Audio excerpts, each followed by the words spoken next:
Good evening, everybody. It is Friday night, my friends, and I am back.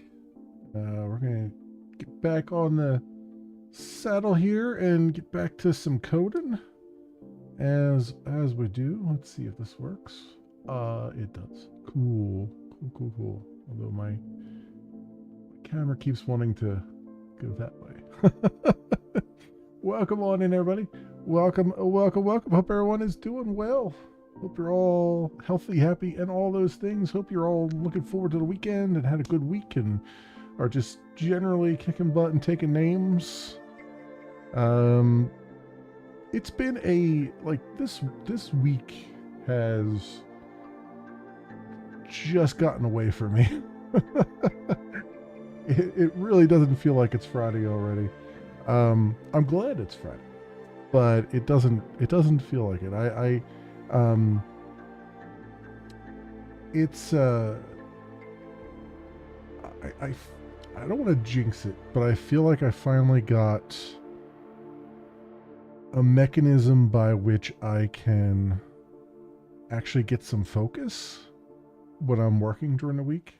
And it's a bit cheesy, but it's working. It's basically just playing some music, and then there's a bunch of things on Steam that are like, they're not really games, but they're more productivity tools. And one of them is called Range, and I think I've mentioned this on other streams.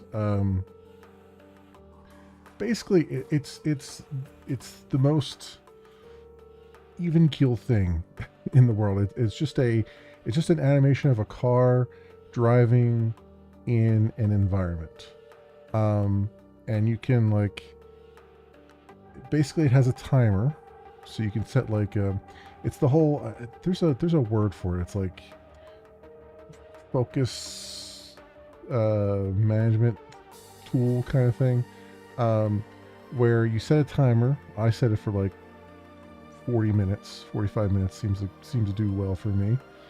And then it'll just tick down 45 minutes, and then it'll give you a 5-minute break afterwards, and you have a little task list.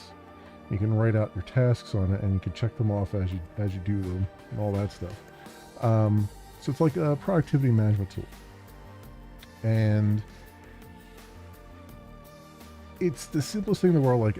As you complete a round, you get XP, and then it gives you fakey money thing, and then you can use that to buy little attachments to the car, like a bicycle rack and all kinds of things. It's there to just be a thing. It's not there to distract you or anything, which is really nice. But I have that, and I play music on top of that, and that I've been trying that out this week, and it's worked out so well. I've managed to actually get some good focus. And what I've done as well is I've raised my desk is a standing sitting desk, so it's motorized. And so what I'll do is I'll often just put it into the standing position, and then I have a pad that I stand on, and I'll just stand on that, and I'll do some work for 45 minute increments, and then take a 5-minute break in between. And it's helped me at work to just actually get things progressed. I mean, I haven't finished anything yet because the thing I'm working on takes a while, but I've made a lot more progress than I have been making. So it's been working out really well. I am doing well. I'm doing real good. I'm feeling good. Had a weird thing, a weird but good thing going on, where so I've been having problems for a couple of years now with my legs and my feet swelling. We found out a couple weeks ago that it's lymphedema. Um, but my doctor said, "Hey, here's some over-the-counter vitamins.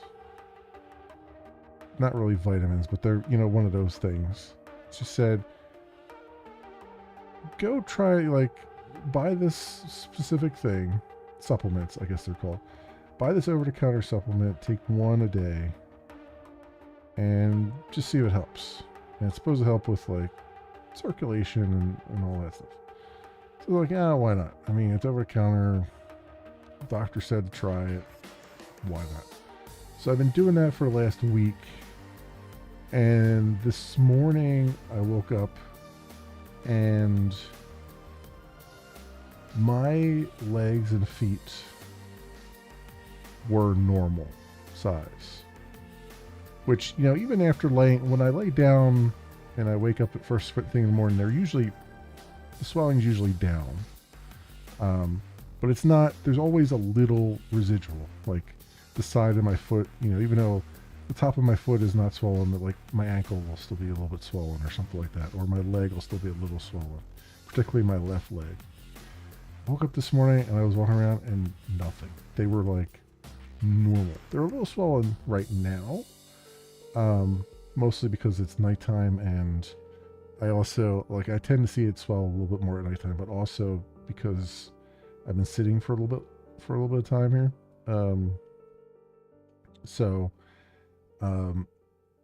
But this morning, I looked at it, I was like, they look normal, which is crazy. And that's the only thing that I've changed is taking that one thing, every day. So fingers crossed that that's going to help, at least in the short term. The long term is basically just lose a whole bunch of weight, which is definitely still things I'm trying to do.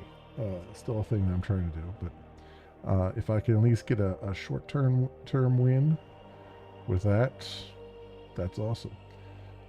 I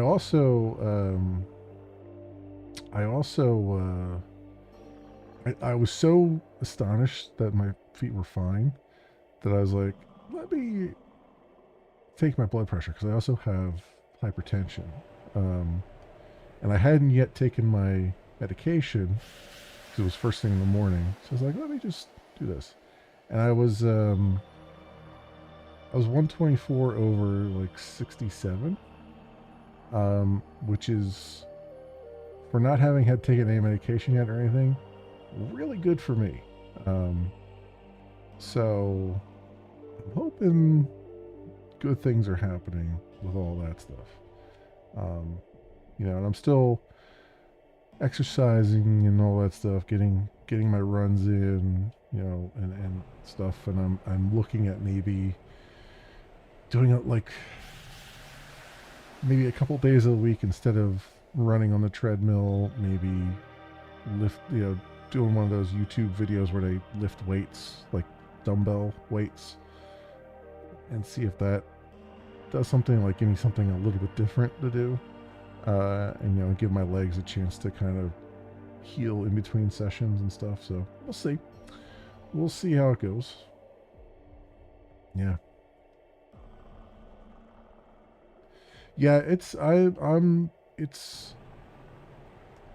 It's definitely I'm definitely losing right now. I've plateaued for about the last 2 months or so, which has been frustrating, right? Because you do all this work and you lose a bunch, and then you just plateau. You're not losing anything. You're still doing all the same things you were doing, but you're not making any progress there.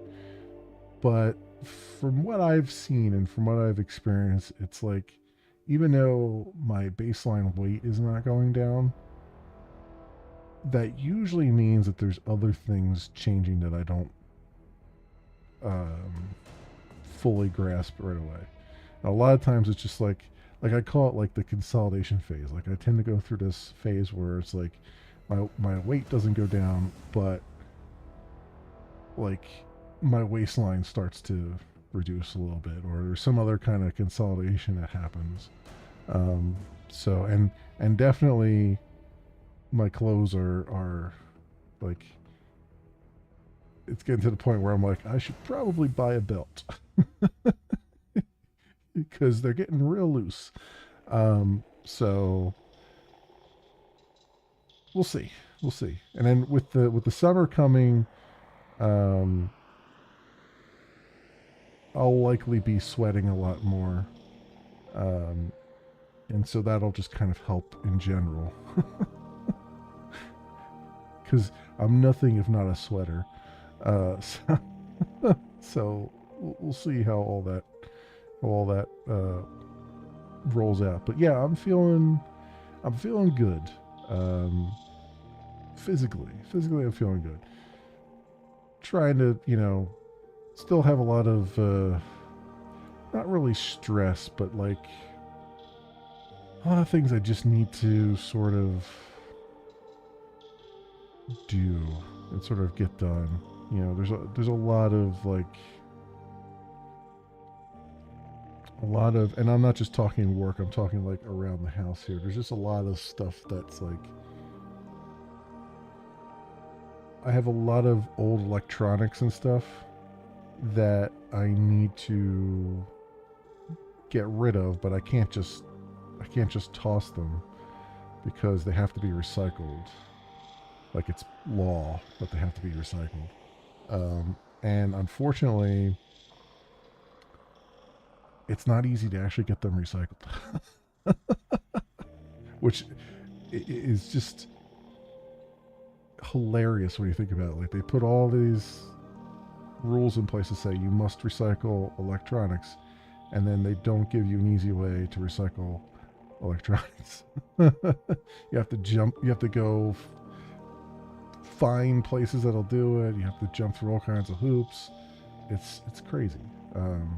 Like all they really need to do is say like, okay, you just need to call someone and they just come to your house and they just take the stuff. Like, and then it'd be done and over with. But no, you know, you can't even do that half the time.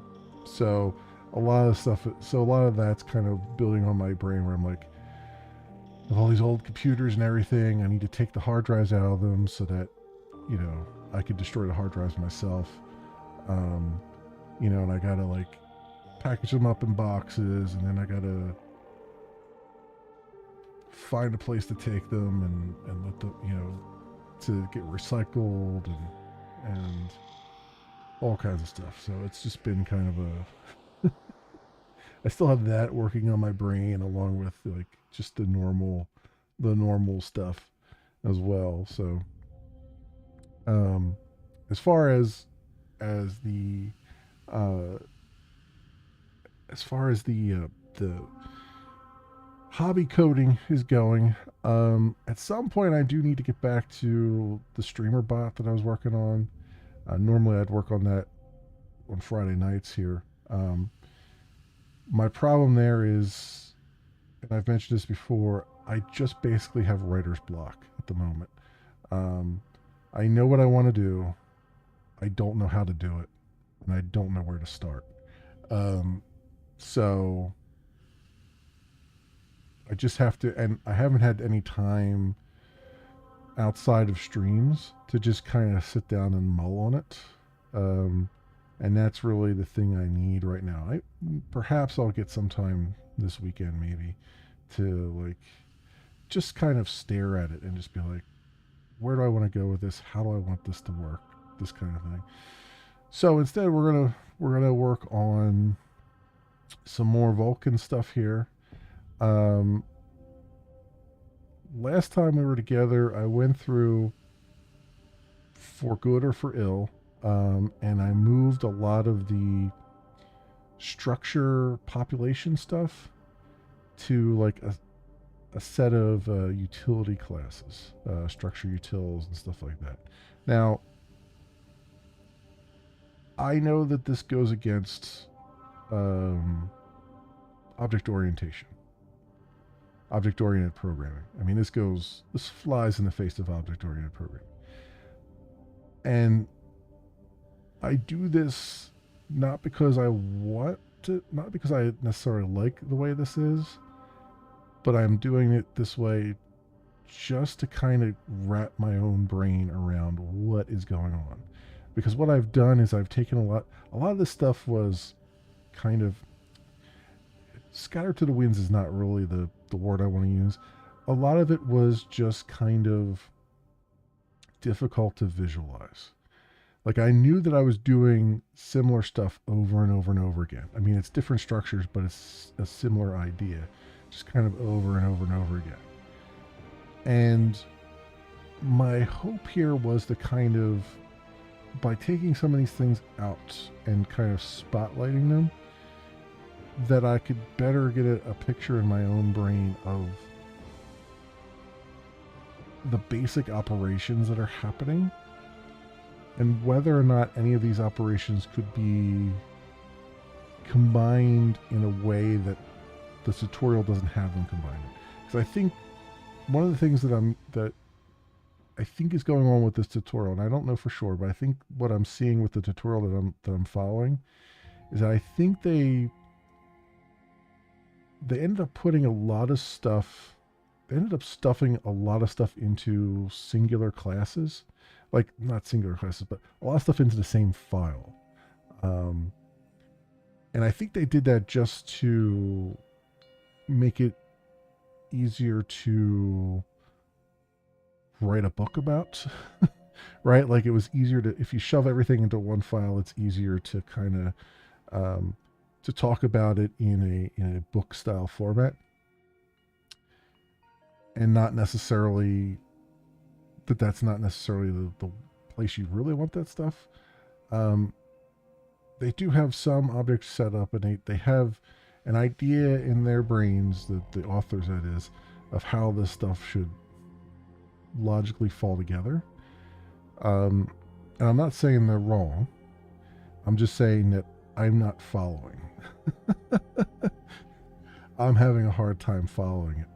So my rearranging of the deck chairs here is really just me trying to get a handle on what I'm actually seeing. Like I'm doing the work and I'm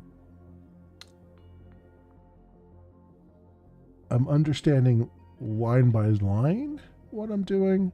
I'm not understanding the larger picture. And there are some graphs and stuff there, but even that is kind of like they give you pieces of graphs. They don't give you the full picture of the full graph. And so part of what I want to do tonight is I want to see if I can kind of put that full graph together so that I could see what the flow of execution is right now. Whether it's correct or not. Like I just want to see the flow of execution through the code that I've written. Because as you can see, we do have some things that are broken right now. Like I can't compile right now because, you know, we're missing some stuff here. Because I got to this point and I was like, I need to stop because I don't understand what I'm doing anymore. So that's where we're at right now. So what I'd like to do is try to just paint myself a high level picture of what's going on, where the execution's going, so that I can better kind of my entire goal right now is to get closer to having a light bulb moment, you know, where a light bulb goes off and I can say, I think I see what's going on now. And it's going to take a while. It's not, I mean, it's going to take more than a graph to do that, but it's, I can at least make some progress towards that goal, hopefully. So first things first, we start out in main, right? Which is fine. So what I want to do, is there a good graphing program in KDE? Let me see something. or even just Linux. Linux.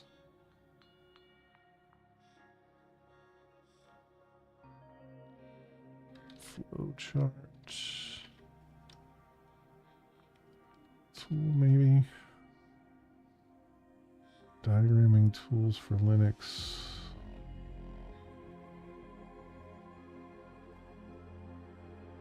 Calligra.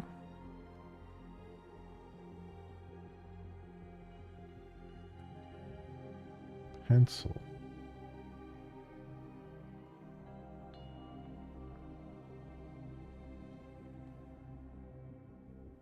Well, yeah, obviously there's LibreOffice. Oh, Inkscape is one that I've heard about. Inkscape.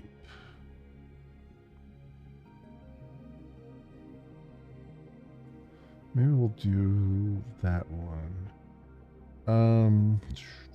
What's the... I keep wanting to do Synaptic. It's not Synaptic. It's... that's the old one. Discover. That's what it is. Synaptic is like way back when. Inkscape.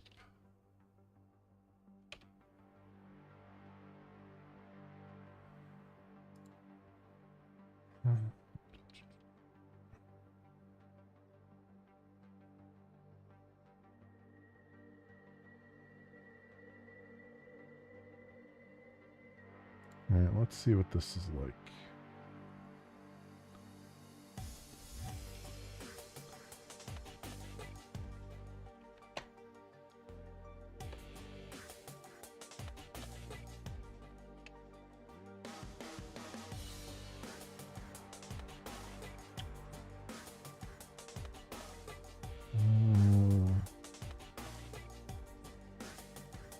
Dark checkerboard.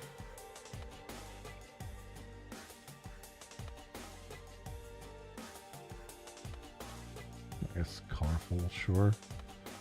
Dark mode. Oh god, yes, dark mode, please. Save. And let's do new documents.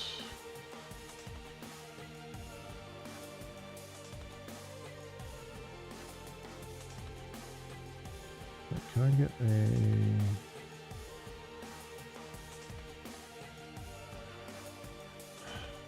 I need to like zoom to...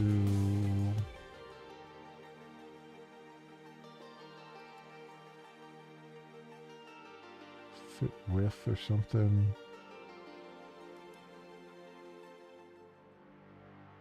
Center page.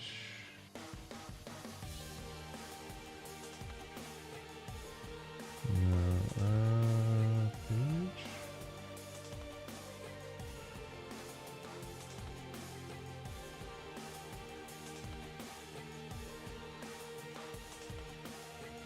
That's too much. Alright, well, 200% ought to be good. Let's see. So we've got. I'm not gonna fret over the actual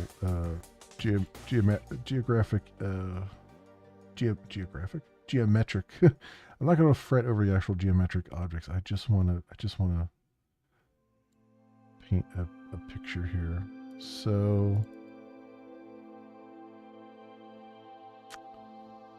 how can I put text on there?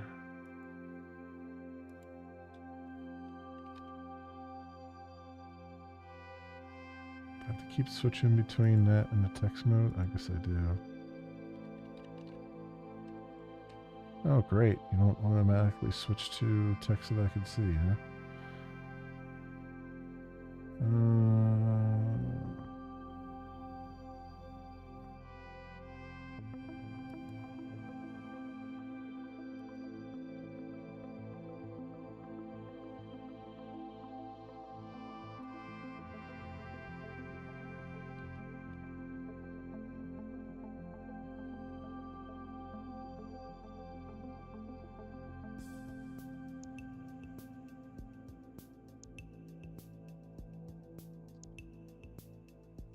This sucks. Just put it in the center.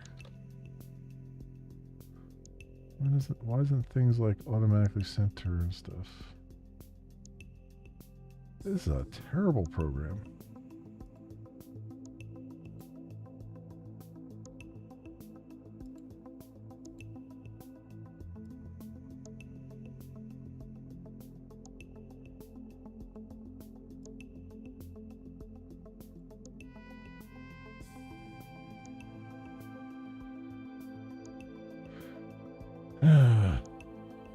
This is...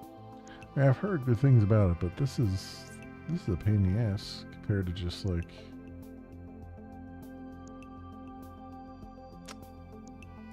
Alright, let's...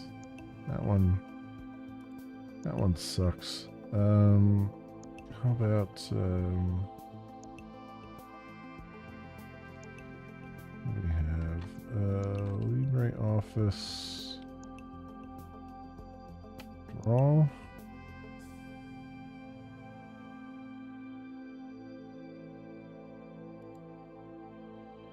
Can I get something that's a little less...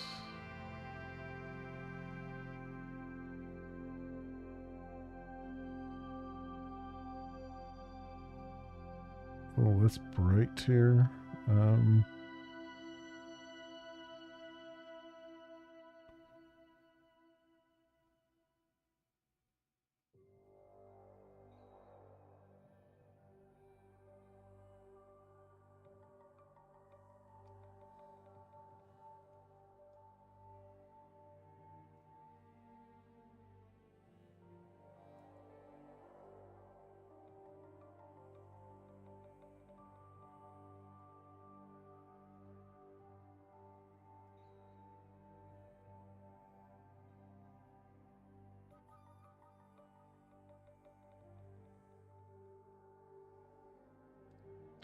Well, that's a pain in the neck. Okay. Let's see. Is there something else?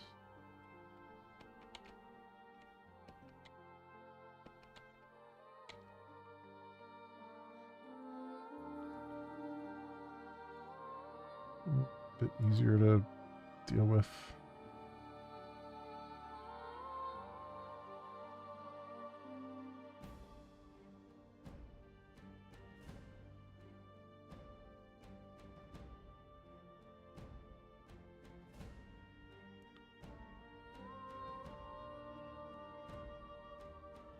Pencil.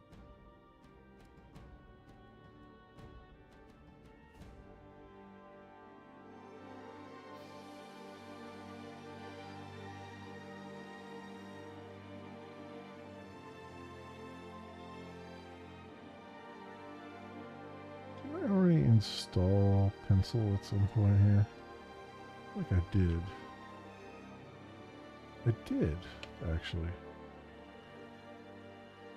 That's what I was using earlier.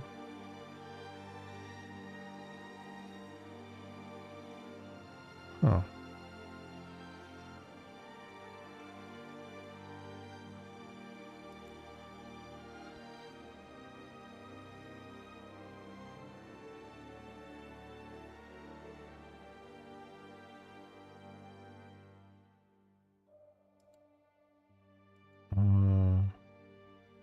Settings.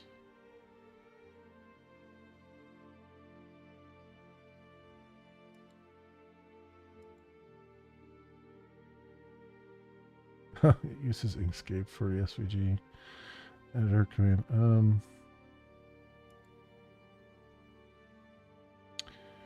wonder if there's a version of this that's not this bright.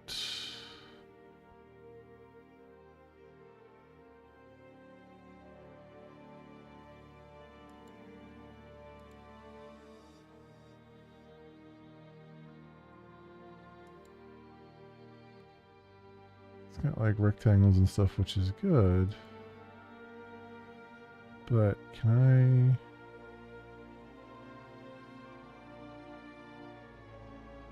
Can I change it so that it's like dark mode here?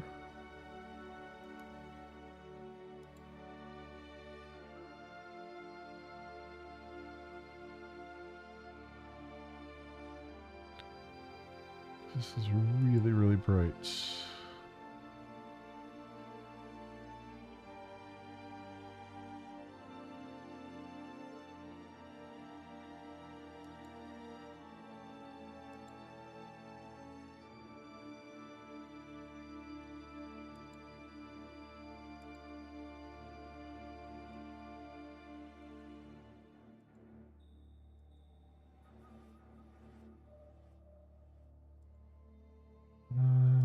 This pencil features.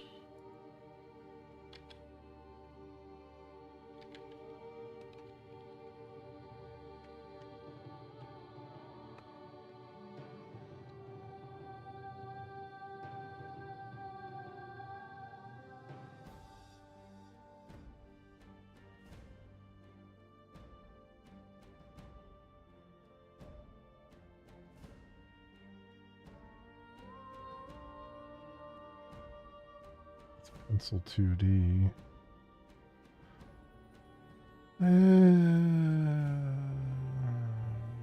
Sucks.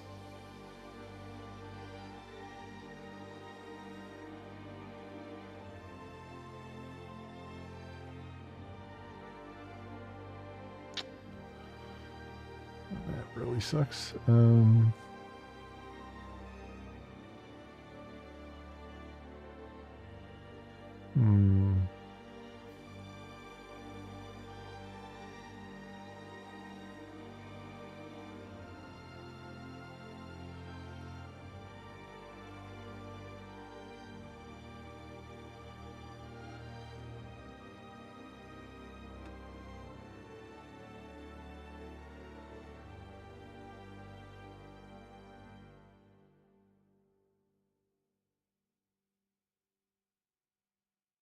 Oh wait, page margin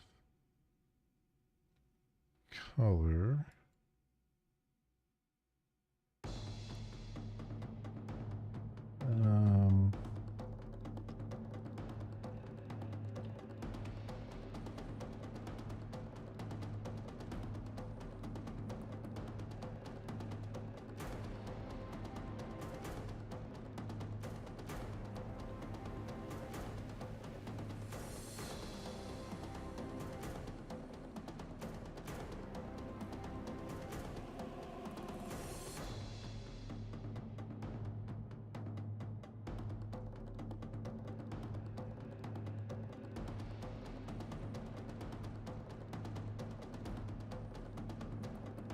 Default background color.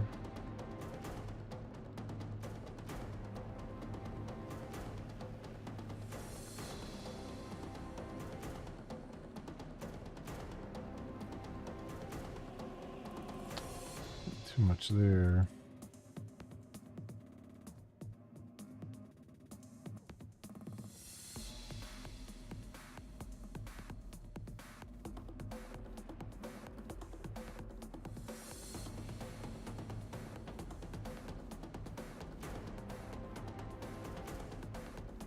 It's a little bit better. Not much, but a little bit.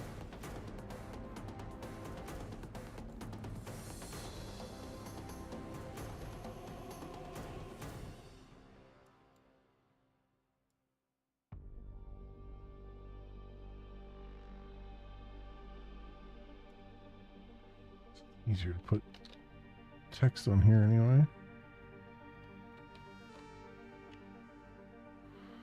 That's a lot simpler to put text on there. Okay. This will work. So we have our main. So let me move this to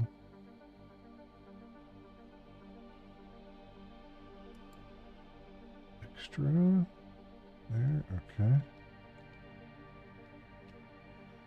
Or, you know, don't, I guess. Desktop. Oh, I see. It was not a single selection. All right. So that puts it over here. Cool. That's better. All right. So we have our main, and then we go into Vulkan engine.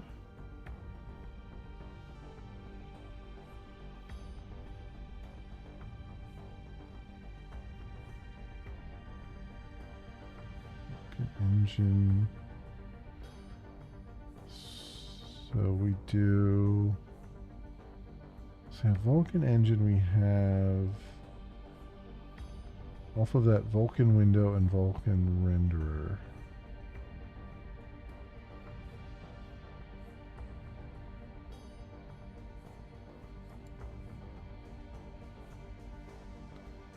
So render is in Vulkan engine. Which is this one, right? So where's render? Renderer.render. Vulkan renderer. Okay. So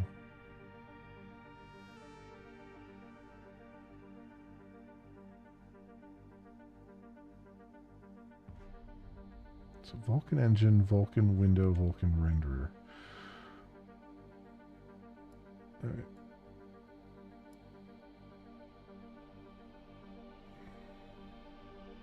So it goes.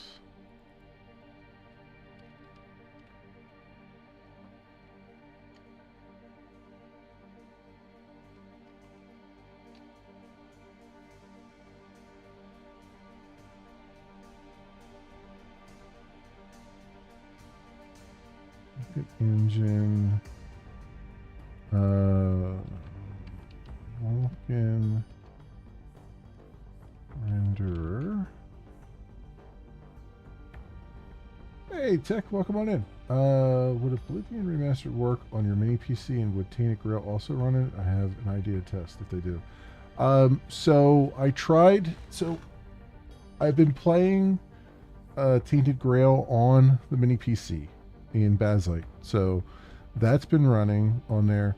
Oblivion, I tried it on there, and it does work. But I was getting less FPS in outdoor areas than I was on Windows, but not by much. So like on Windows, I get maybe 50 FPS. On Bazzite, I was getting like 45. But I also had, I did have to drop it down to like medium from high, and I was getting like 45 or so. So there was a little bit with Oblivion Remastered. There was a little bit with Tainted Grail. It's been fine. I mean, it has its hitches, but it's been fine. Yeah. So maybe if one got a better mini PC, one of the made for gaming. Yeah. I mean, the B-Link. I've got B-Link Mer 8 or 9 or something like that. Is decent. It's not specifically made for gaming, but it's pretty good. I mean, it does a decent enough job.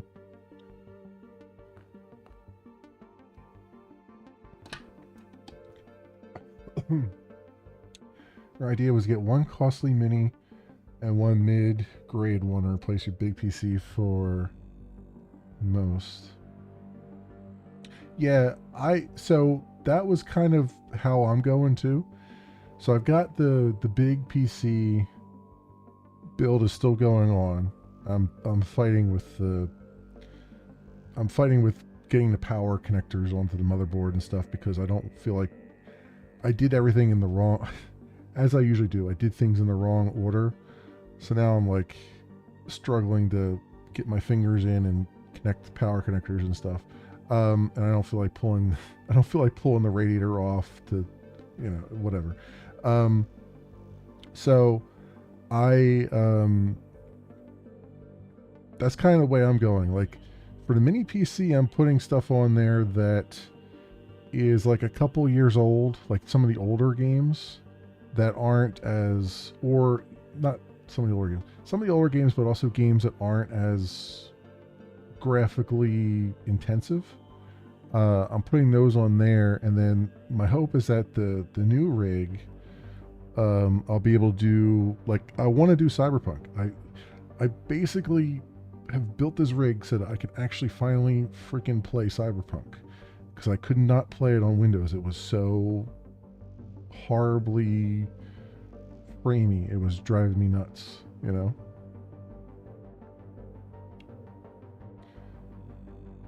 Yeah, I know, but it's like the um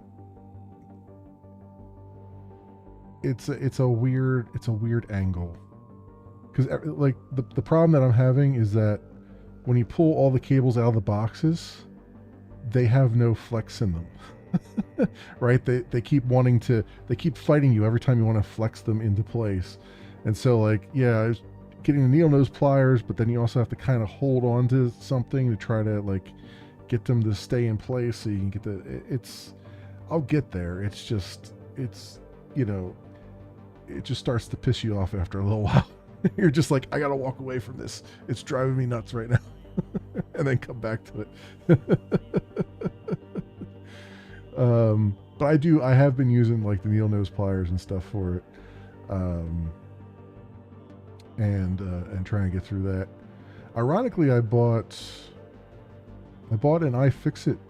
Ironically, I bought a iFixit kit, with all the, like, the screwdriver and all the bits and everything. And because I started to use the screwdriver, I was like, well, I wonder how this screwdriver is going to work if I use this. I started using it. I'm like, man, this is nice, because it's got the little spinny top, so you can just put your hand on it and just spin it, and you don't have to, like, you can spin it this way with your hand on it. You don't have to spin your entire hand. It's just actually kind of nice. You still have to spin your whole hand once you're tightening stuff, but just getting it in place is just, and it's slightly magnetic, so all the bits stick to it. So it's, like, really cool. So I'm actually glad I did that. The only reason I bought that was because my old anti-static wrist strap was just shot to hell. Like, it broke, and it was, you know, I couldn't even strap it onto my arm or anything. So it had a anti-static wrist strap in it, and I was like, well, let's just buy the whole thing and get another screwdriver. It's made for this kind of thing, and it's kind of nice. It's actually kind of nice. So yeah, that's kind of what I've been trying to go for. I'm also trying to make the new PC my daily driver. I'm trying to make Linux my daily driver, which I think I can do.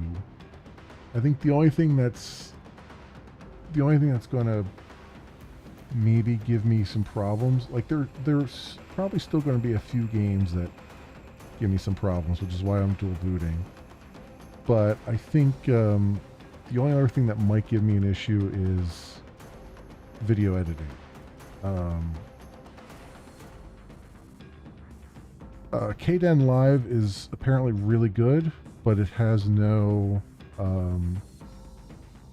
GPU acceleration, from what I understand, which is kind of a no-go for me, because a lot of the stuff I'm rendering is, like, hour-long stuff, and you can't render that with the CPU. You'll be there for 4 hours waiting for it. I mean, you could. You just have to do it overnight all the time. But I'm going to see. I have a feeling it's not going to work, but I'm going to see if Vegas Pro works in Wine, because that is GPU accelerated. So we'll see.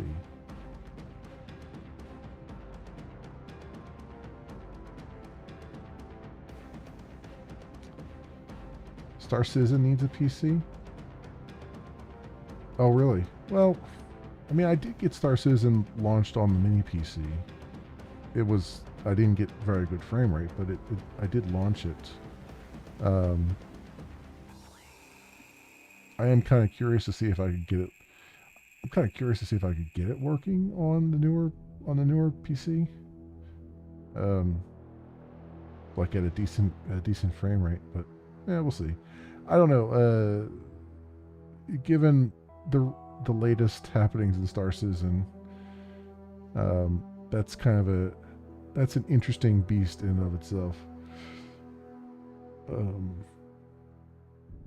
I have I'm more concerned than ever that they're going to, with how desperate they are to get money now, I'm more concerned than ever that they're going to run out of money before they can actually complete the game, and it's just going to be vaporware.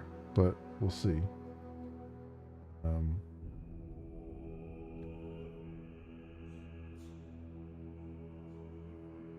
You got too many PCs now, yeah. Yeah, I've tried DaVinci Resolve, and it's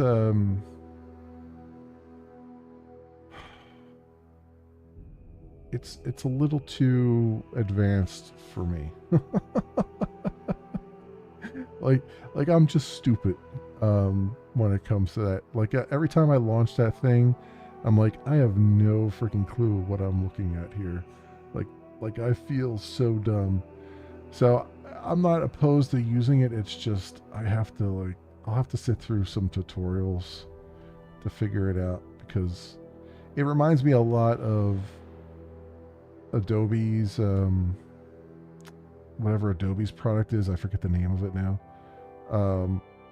It reminds me a lot of that video editor, which I briefly tried a couple years ago because everybody was using it, and then I was like, yeah, I don't understand this at all. Like it's got so many bells and whistles that I just don't need, and it just made everything so much harder to do. Like all I really need to do is drop a video on there, slice it up into a few things, get rid of a few bits, move those bits back over, overlap them so that they crossfade, and then that's about it. Like I need the most basic of basic things, which is why K10 Live would work really well if it supported GPU acceleration, which maybe there's someone working on that. I don't know. You know?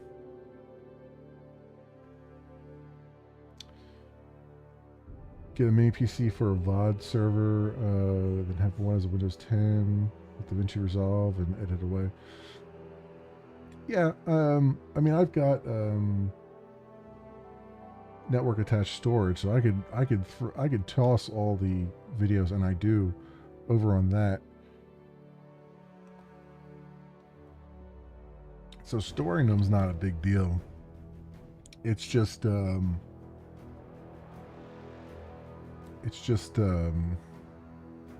actual rendering, the editing and the rendering just needs to be relatively snappy, because my problem is I'm not doing like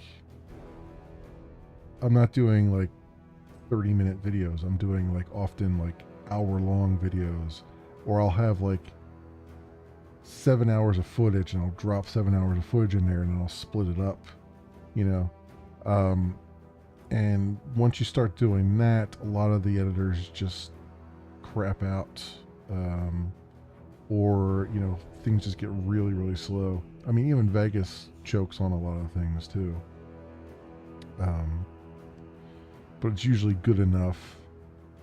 Like I can click on the timeline in Vegas and it might take like 10 seconds to finally get there, but it'll get there, and then it's good to go for a little bit.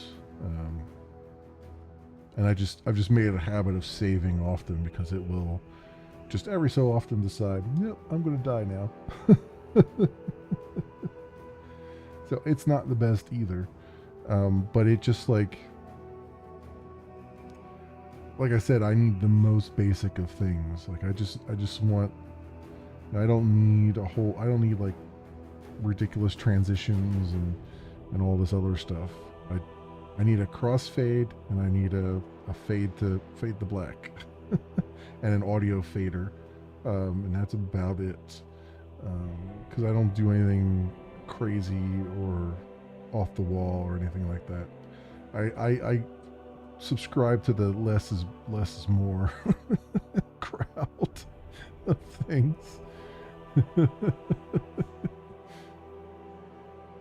But you know, yeah, we'll see. We'll see. I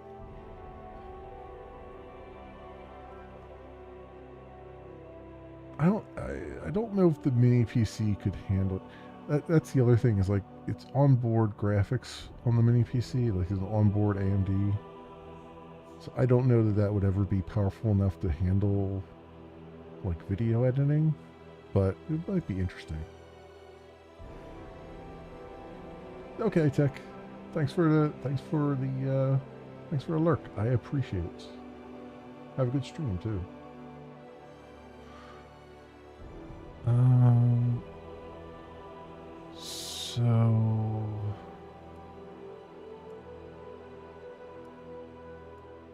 That's not what I want. Can I? How do I? Can I just connect two things?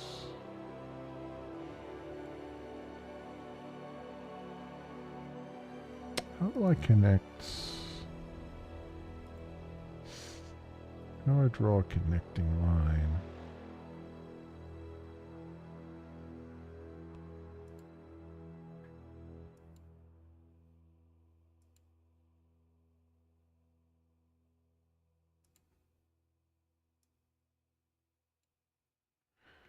See, the problem is you can't just click on things, you have to actually drag them in, which is just weird. I don't like that. I just want to click and connect it.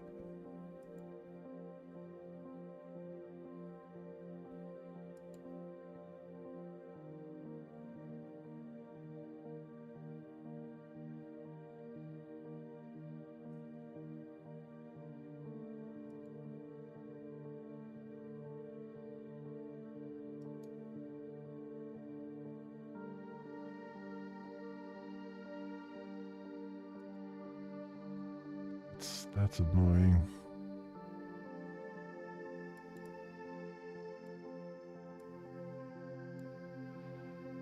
You have to do it this way, which is really weird. Copy paste constantly.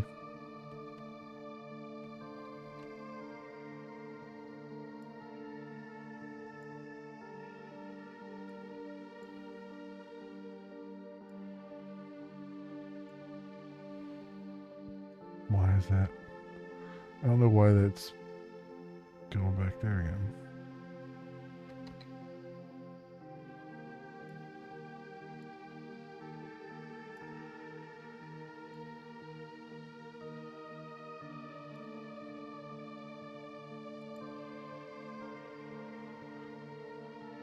Okay, so we have Vulkan engine, Vulkan renderer, and then Vulkan window.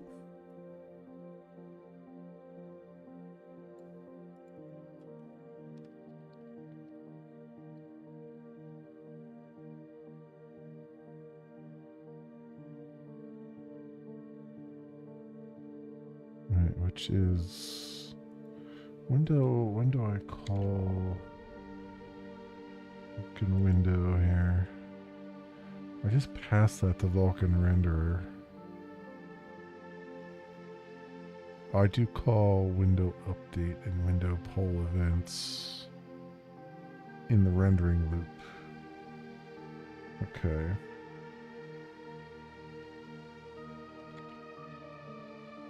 So that is called.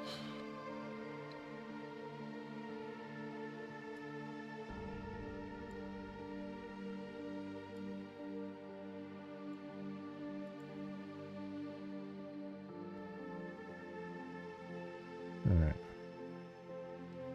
So then what?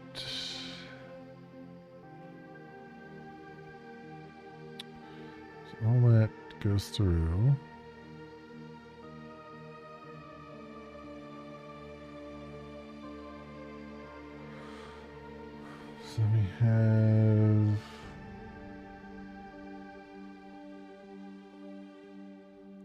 Vulkan renderer.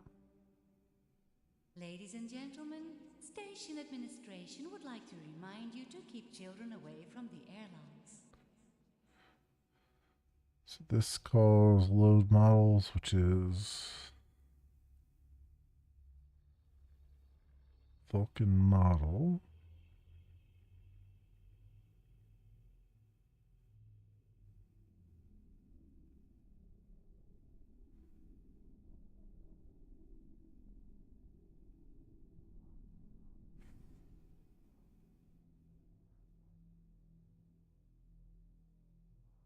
And then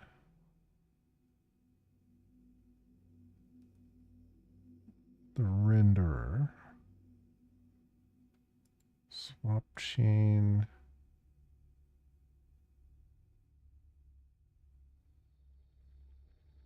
So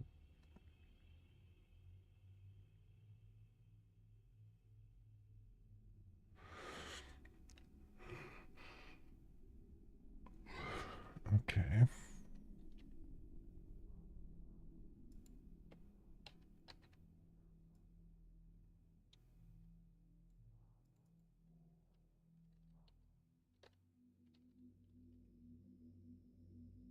Model.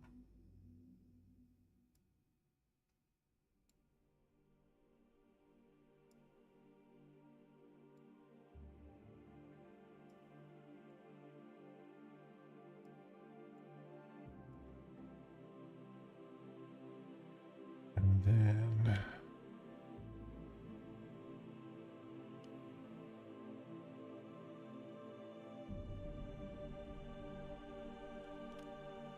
full renderer and swap chain. So full renderer, Vulkan swap chain.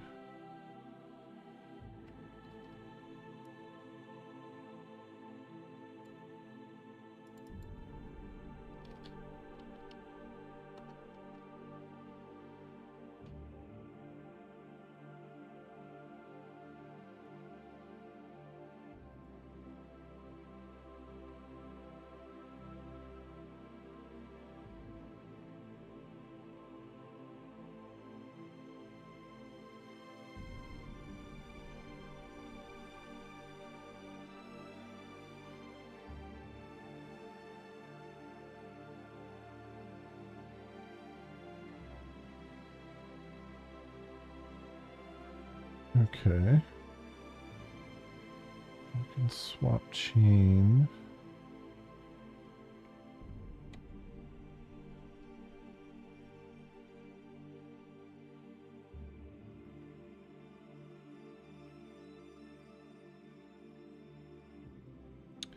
So forward renderer has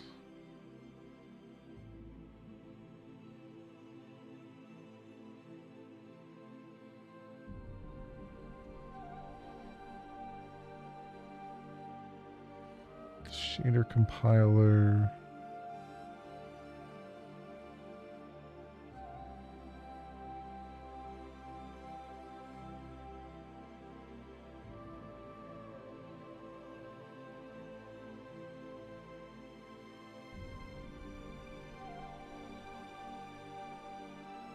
Got the wait for fence,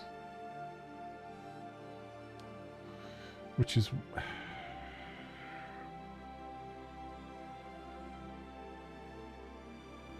this is what annoys me, is that it's got the swap chain in there too. So it's like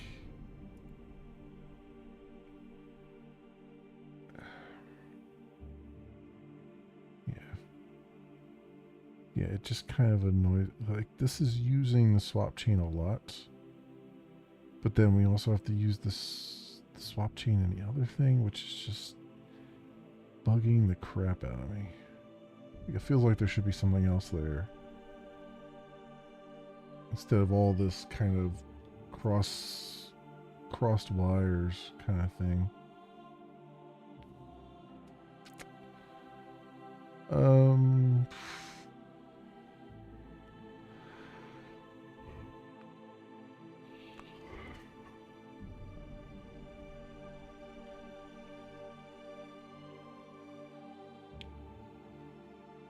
because that calls. So I mean that calls swap chain too.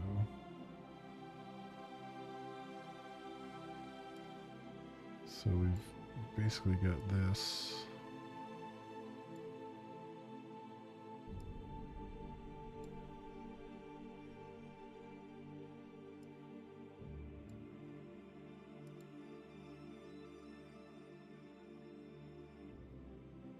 The Vulcan swap chain.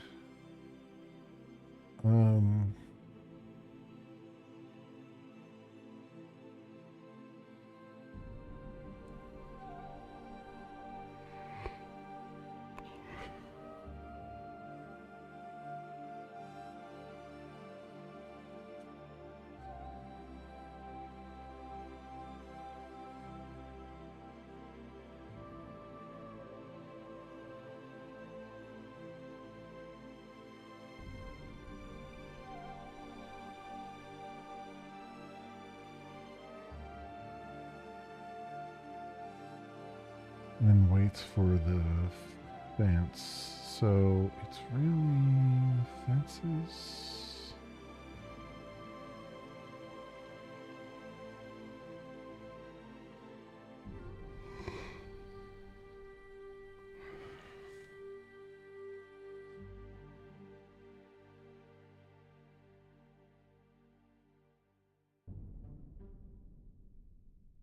This goes to the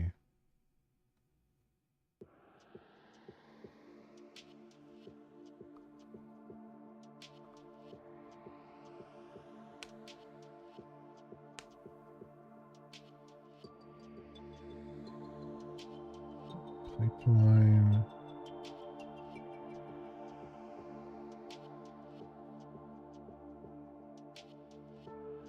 So we have the Vulcan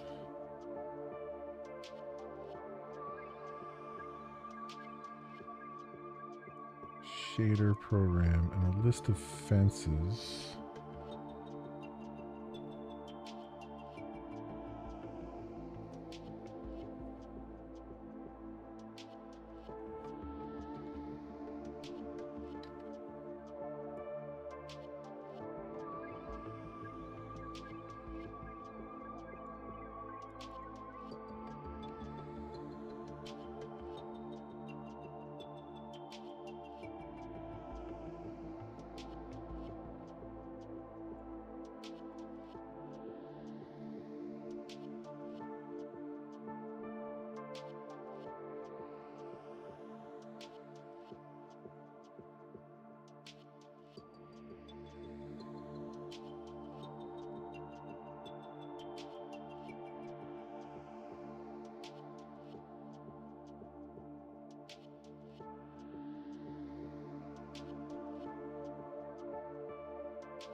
Okay.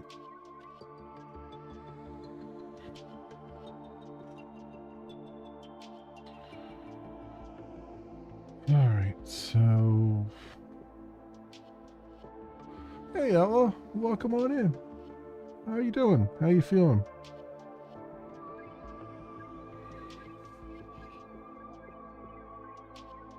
Oof, excuse me.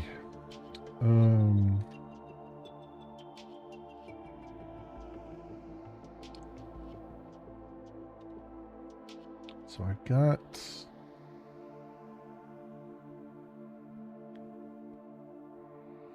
that goes to there.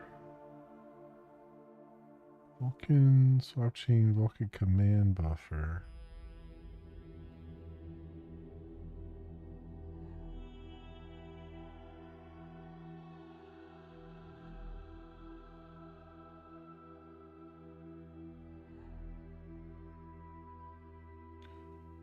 Huh. Loaded. Okay, would you have medication? Nice. Hey, you know what?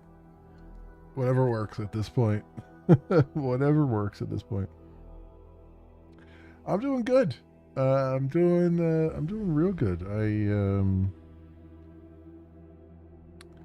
I was saying earlier that I woke up this morning and my legs were completely normal for the first time in a long time. Um, like normally, like even though when I wake up in the morning, my legs are usually down, like they're not as swollen, and like I can see like the veins in my feet and stuff. Usually my ankle, like my left ankle, is usually still a little bit swollen, and my leg is still a little bit swollen. Um, but this morning they were just completely normal, um, which was awesome to see. Um, so hoping to see more of that, and they actually have been my legs have been normal, or relatively so. I mean they've been a little bit, they swell a little bit after I sit down for the first time, in the morning. They'll swell just a little bit, and then I get up and walk around and all that stuff. Right now it's up a little bit. My left leg is up a little bit because I've been sitting for a little while. But it's been like, and it normally gets bad at nighttime more so than the morning. Um, but yeah, some good stuff. Some good stuff happening. Hopefully get more of that. We'll see.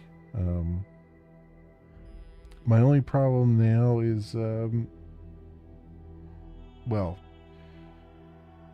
I can't I can't sleep as long as I want to sleep. Um, that's my only issue right now is I can't sleep as long as I want to sleep. Because like this morning, I my clock went off at the normal time, but I was like, I'm off today. I'm just gonna sleep through the clock, which is what I did. Um, but it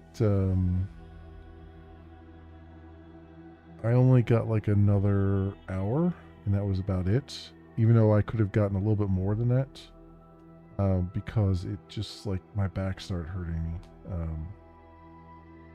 and that's the only thing that's been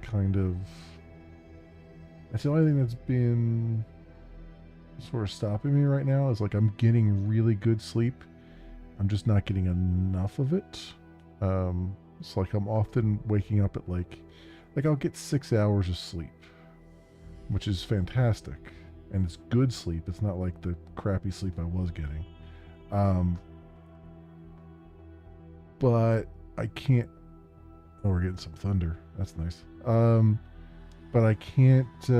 Like, even though I could sleep for longer. I can't because it's just the pain in my back starts. My back starts up with pain. I've managed to figure out how to lay on my side a little bit with the mask on, which is a feat, but I've managed to figure out how to do it with the mask on and not have it leak. So I can often get like another hour out of that just laying on my side, but it doesn't really relieve it. Relieves the pain a little bit, but not enough to keep on going. So that's my only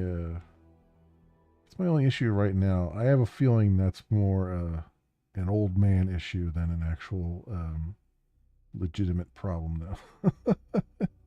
You know what I mean? Like, it's just. I think that's more of a. I need to just lose some weight. I need to lose more weight, so that there's not as much weight on my back, so it doesn't hurt quite as much. Because my bed is still relatively new. Like, I bought it just before the pandemic hit, so it's not that old right now. The other thing is I'm thinking of maybe, like, you used to be able to flip the mattress on beds. You can't really flip the mattress anymore because they're like one way. But you can spin them, horizontally. So I might spin it horizontally and see if it works out a little bit better. Because the the benefit and the uh, downfall of living alone is that, you know, there's only one side of the bed that you end up using, so the other side of the bed is relatively still new and unused. So I can kind of spin it horizontally and get basically maybe what the bed was like when I first bought it. So we'll see. We'll see on that one. See how that works out. Um, but yeah,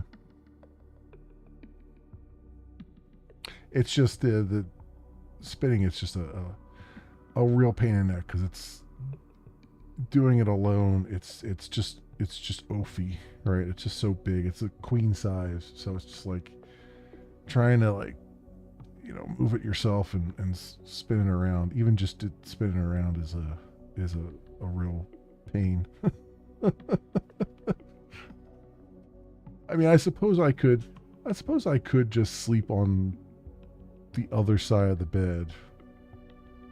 It's just it's weird, right? It's like you're so used to getting up on one side of the bed, and then when you sleep on the other side of the bed, it's like things feel weird. It feels like you're getting up on the wrong side of the bed all the time.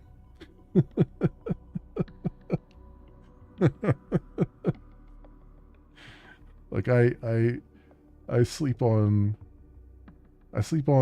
the right side of the bed, which means I get up on the left. Yeah, so I get up when I. So it's really, if you're facing the bed, it's the right side of the bed. So I get up on my left side. If I sleep on the left side of the bed, then I have to get up on my right side, and it's just weird. I don't know why. I don't know why that's weird. It's just weird.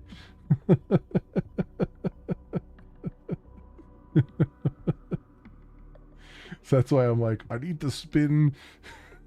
I need to go through the effort of spinning the mattress around so I can stay on the same side of the bed.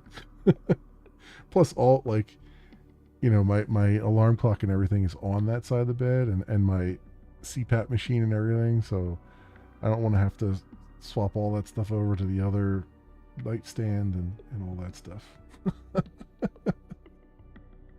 Laziness.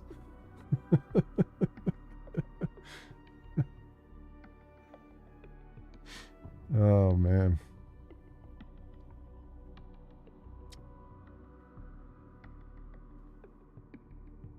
Okay.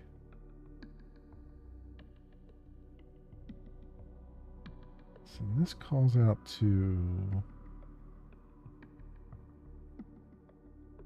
pipeline create info. What does that do? Just creates a new pipeline.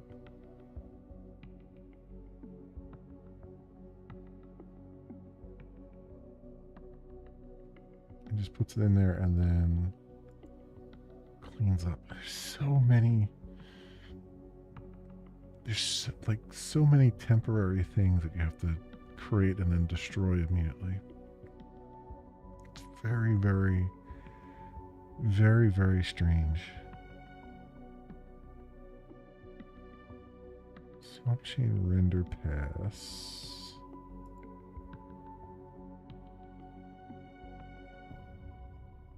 Render pass get ID. Is render pass? Yeah, it's used down here.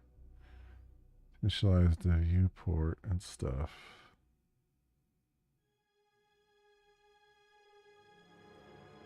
Huh.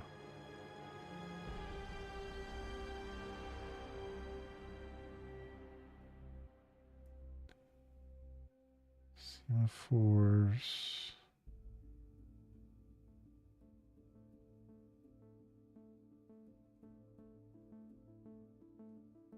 Okay. So this is basically. So it goes out to the fence. It's the shader. Compiles the shader. Goes out to fence. And then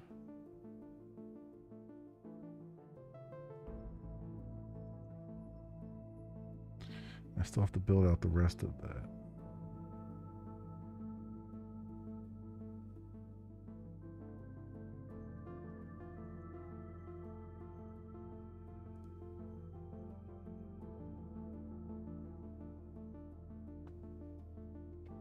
Okay.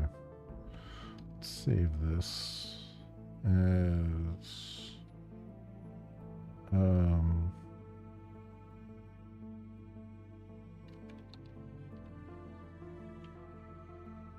save that right now. So I don't lose it. What else do I have here? So I left myself a to-do to continue here, which is forward renderer.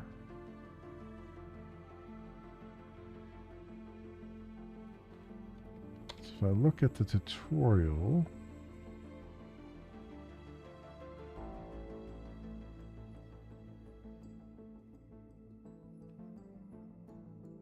pipeline,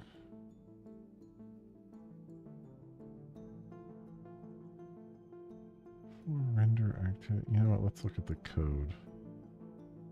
So where are we at here? Instance. Where's forward render?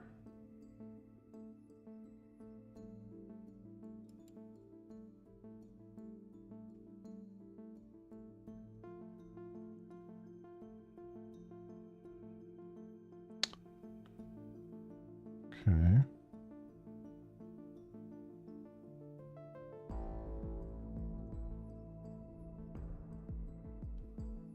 Fences, new fence. This is forward render activity. So where are we at here? Create viewpoint, create scissor. Wait, is this is record command buffer. So it's not even that. It's record command buffer.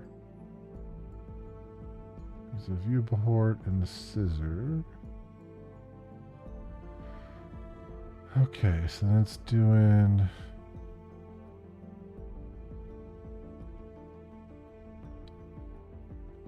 flipping over the Vulkan model list.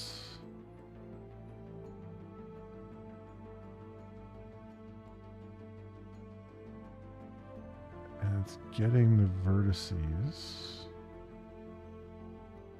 And binding the vertex buffers and binding the index buffer. It's getting vertex buffer. So for each Vulkan model,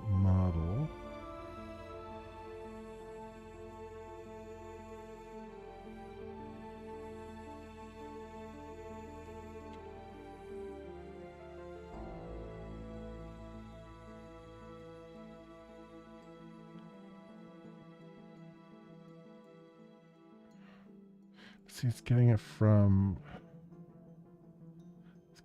the mesh.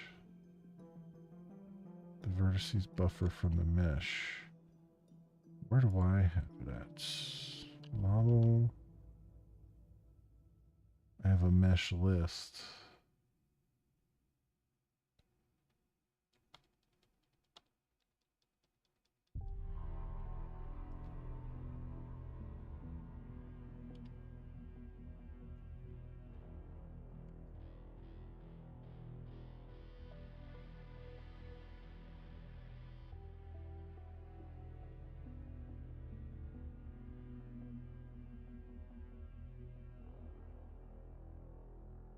See, they have a double loop as well. They loop over the models, and then they loop over the meshes.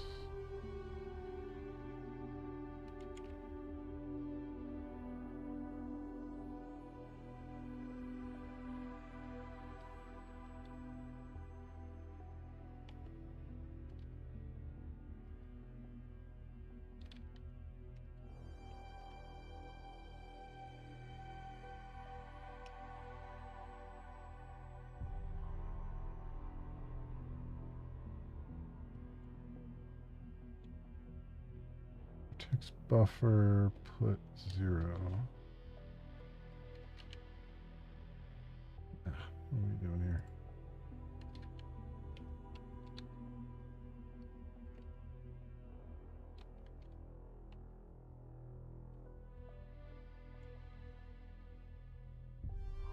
Mesh versus buffer, get buffer.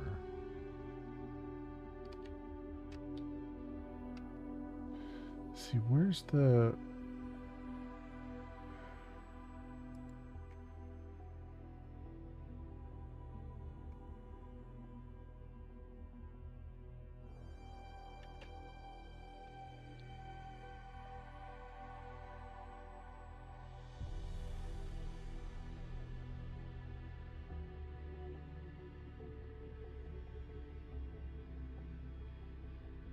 Create index buffer, create vertex buffer.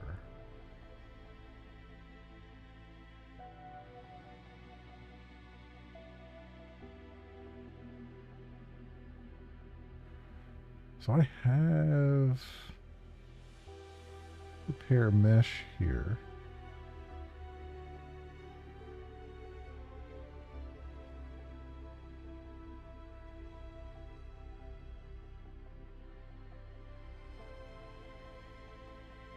Vertex buffer, create index buffer.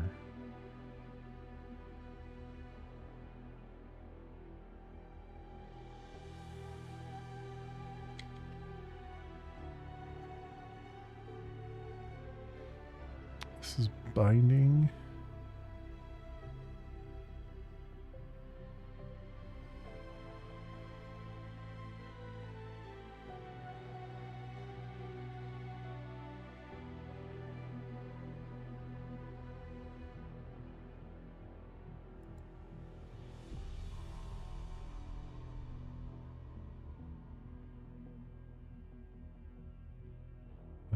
Vulkan model.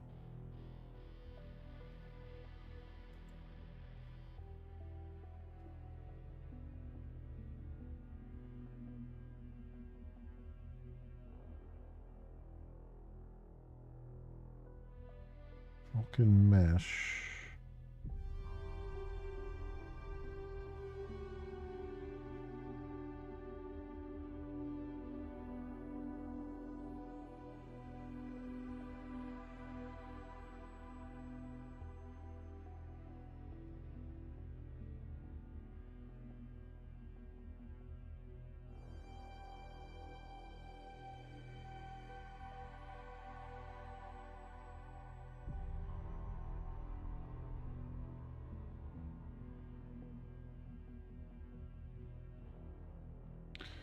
Okay, Vulkan mesh list.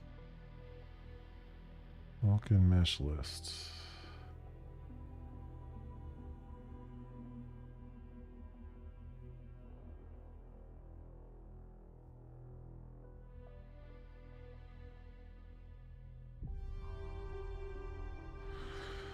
Okay, so then that is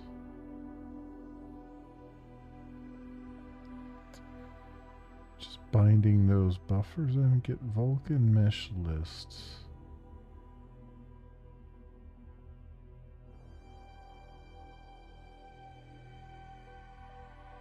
Vulkan mesh list. Which I should have here, right?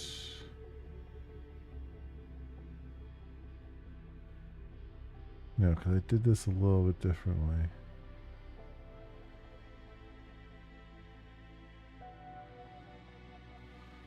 So Vulkan mesh. So I need Vulkan model.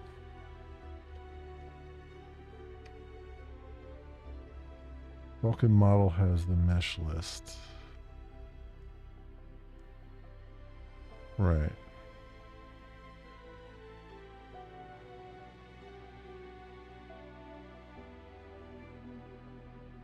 So I just call get mesh list on this guy. Maybe. So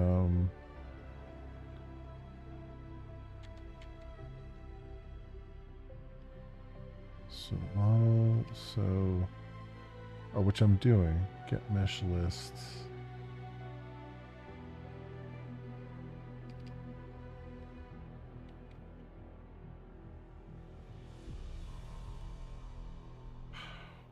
So what am I trying to accomplish here? So, look at model lists.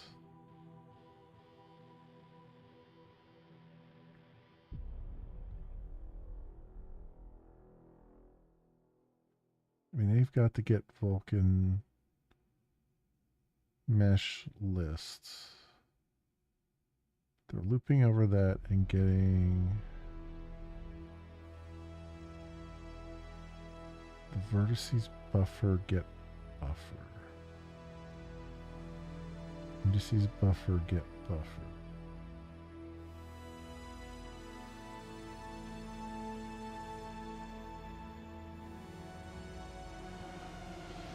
What are they? So they're trying to do.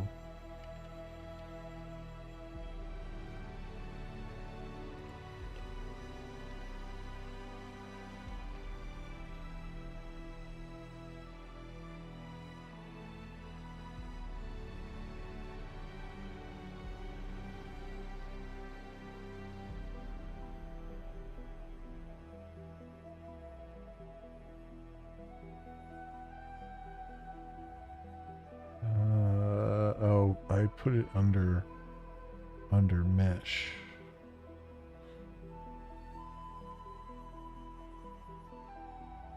But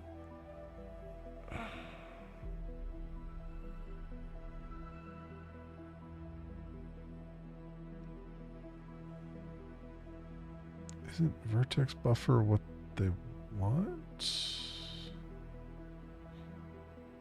Wait a second. What are they doing here?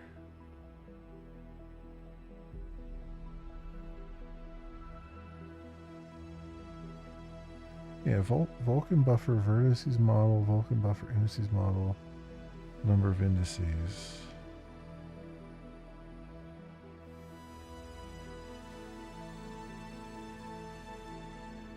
So they're just calling.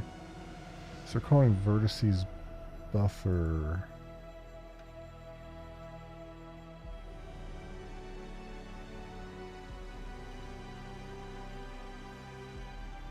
Calling vertices buffer get buffer on there. So that's really.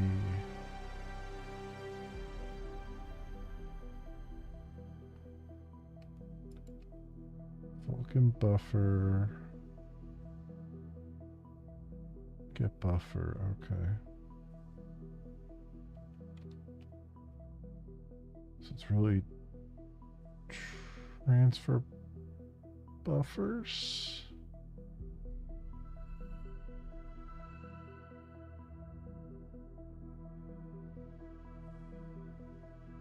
It's also not.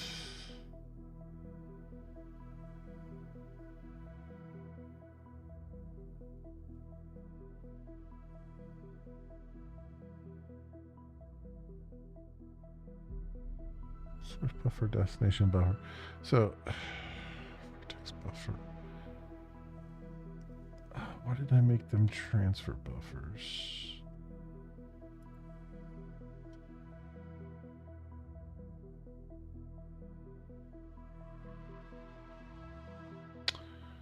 I see. They have a transfer buffer and they have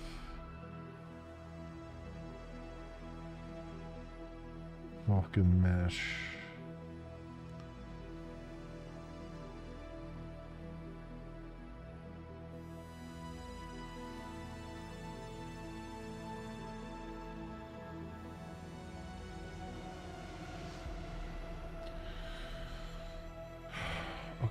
Okay. So which I think I'm just calling mesh. But doesn't have Vulkan buffer in it, right? No, it just has this. Okay. Okay.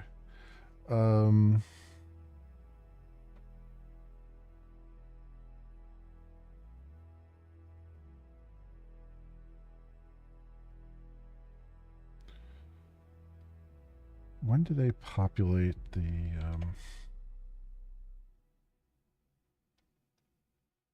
Vulkan mesh here?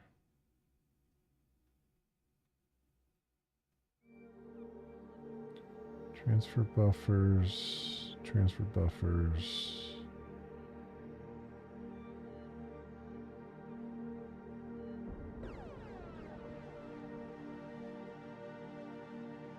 It's down here in transform models. Vulkan model, Vulkan mesh.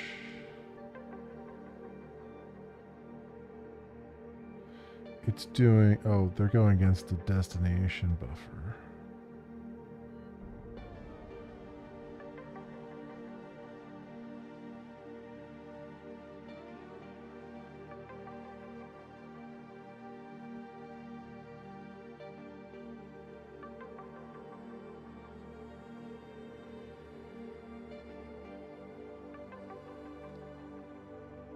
Destination buffer. So when I load it into the GPU buffers,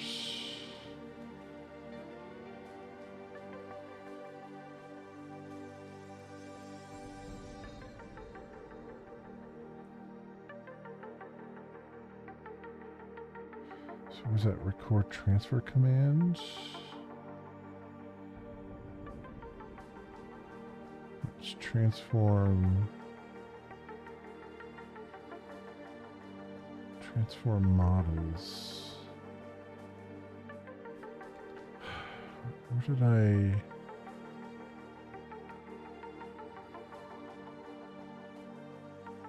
Did I move that up into Vulkan model?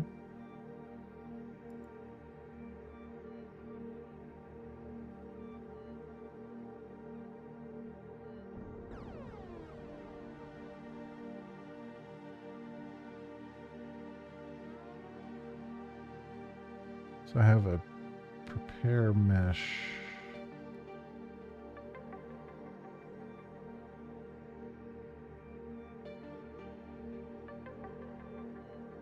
Which I think is what I'm trying to do there, right?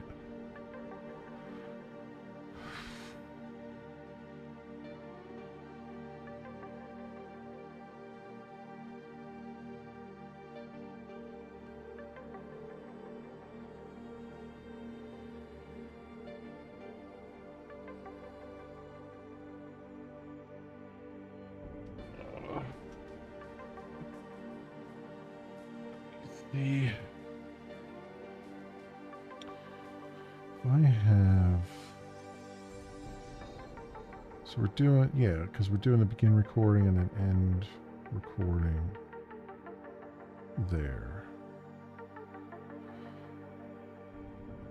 Where I'm transferring crane vertices and crane indices buffers. And record transfer commands.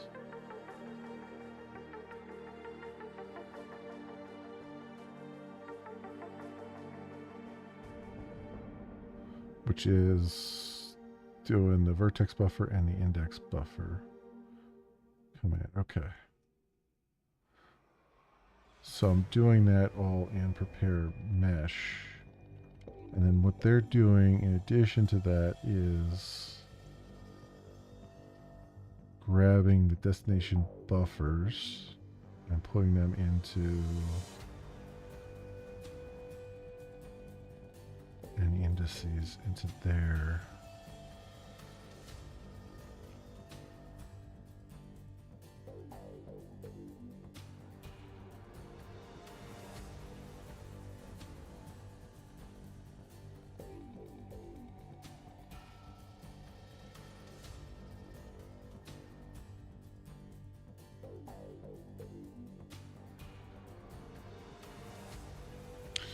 baffled that we keep the transfer buffers around.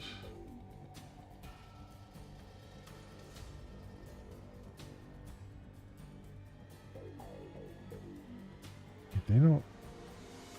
I mean, they do and they don't. Do they keep the transfer buffers around? They have a record with the transfer buffers.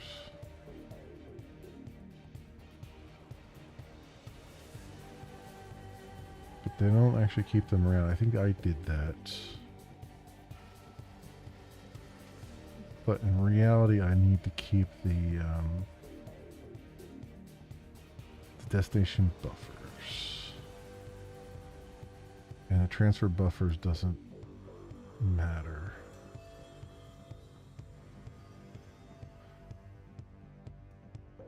Because well, does it matter? Clean up source buffers. When is the cleanup called on those?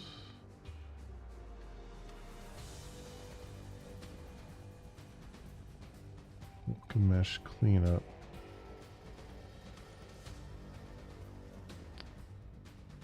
Staging buffer list cleanup. Fence cleanup.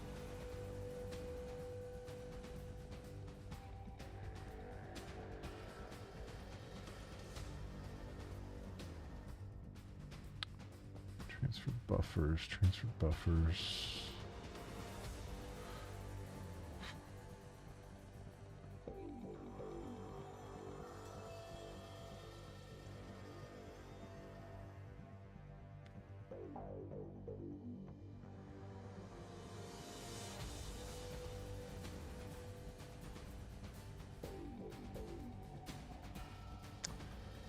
I don't think he actually calls the cleanup on that. There is no cleanup for the transfer buffers.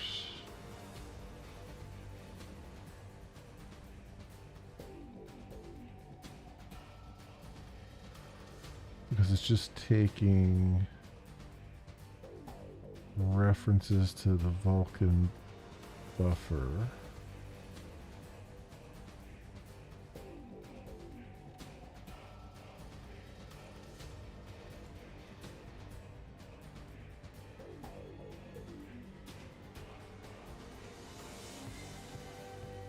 So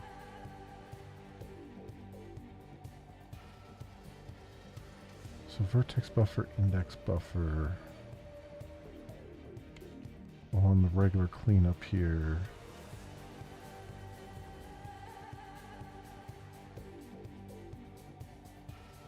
See, that was on the Vulkan mesh, which is cleaning up the... Yeah, those are Vulkan buffers, not the transfer buffers. So I think that's where I got confused here. So we don't need this. We do need these to be Vulkan buffer.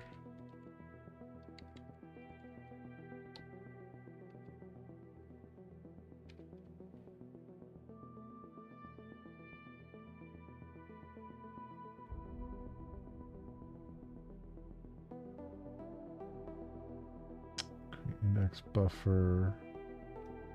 Record transfer commands.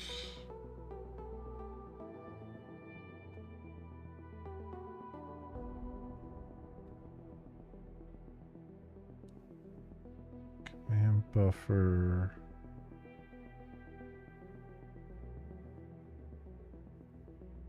Okay, that's why these were just returns.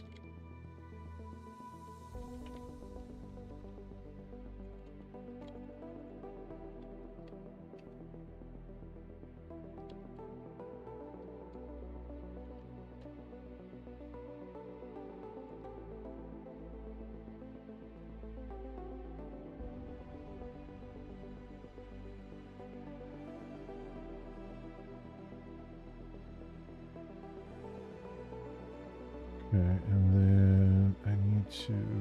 do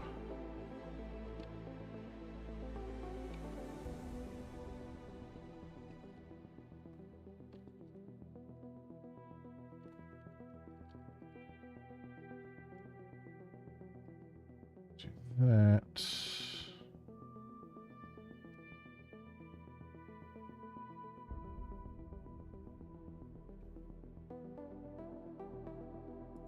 So then we do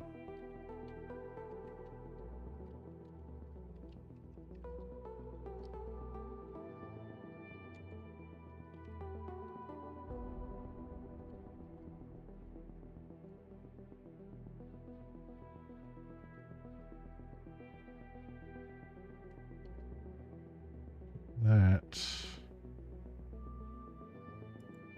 And I don't need to clean up source buffers. I don't think.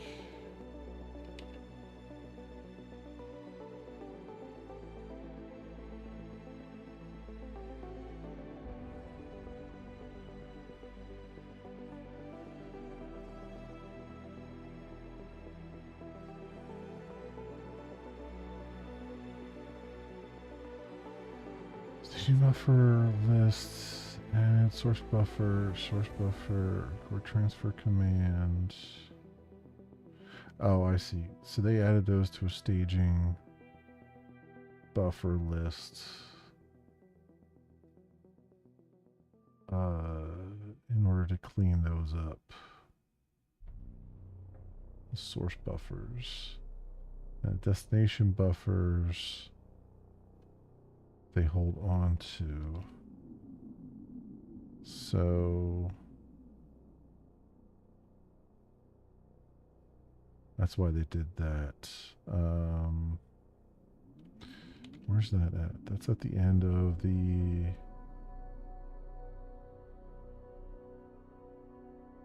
Well, let me call record transfer command.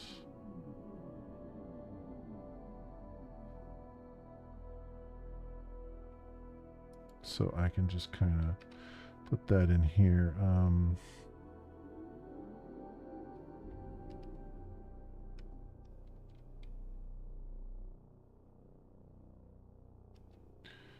can just say vertex buffer source cleanup.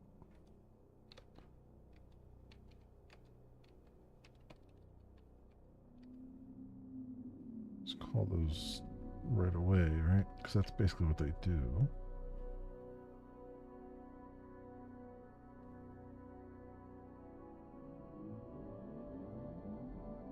They just do it in a for each loop, which I'm sure will come into use some other time. Like, there's probably a reason they're doing a full list of things, even though they only have 2 items to put into the list. But for right now, I'm going to do it this way.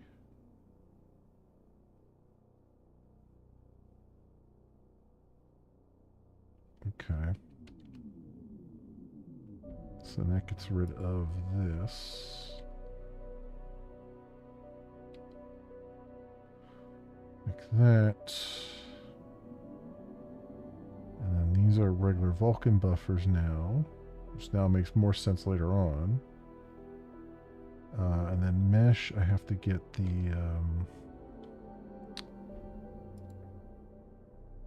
number of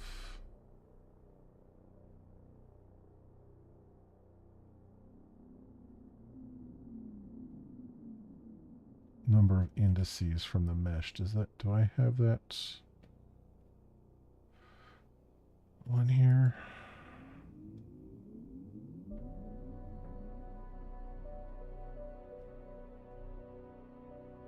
Yeah, I think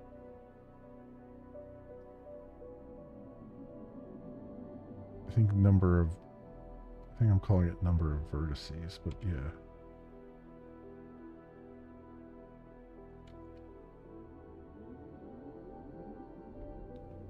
Yeah, so I have that.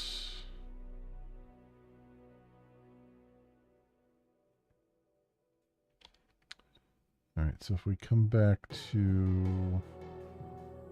Where the heck was I? Forward renderer here? So I have what I need in model, right? No, it's in mesh.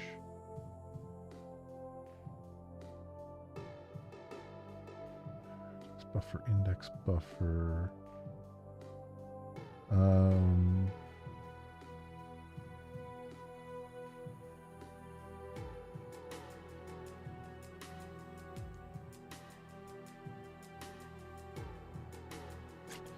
So I need to, what did I do with it?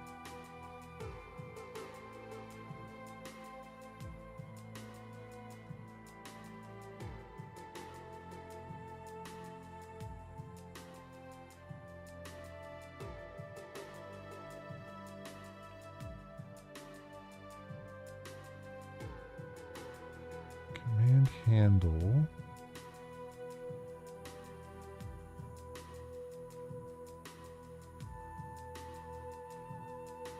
Does command handle come from?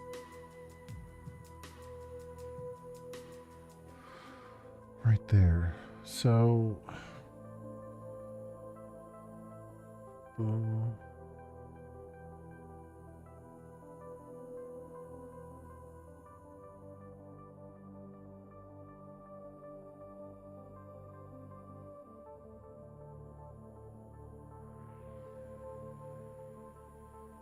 indexed. I'm kind of wondering why I wouldn't.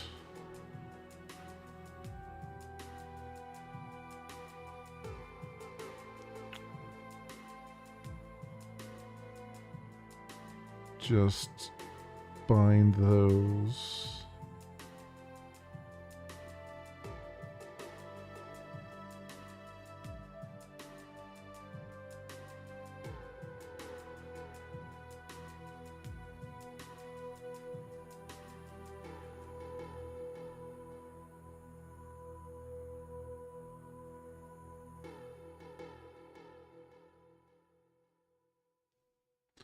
Mesh vertices.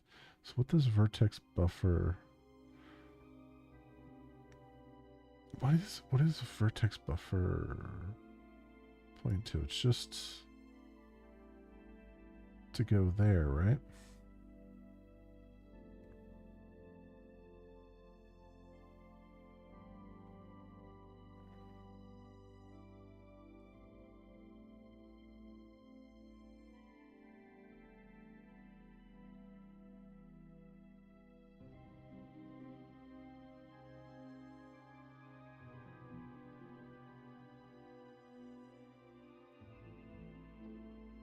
Yeah, I'm sure. I don't.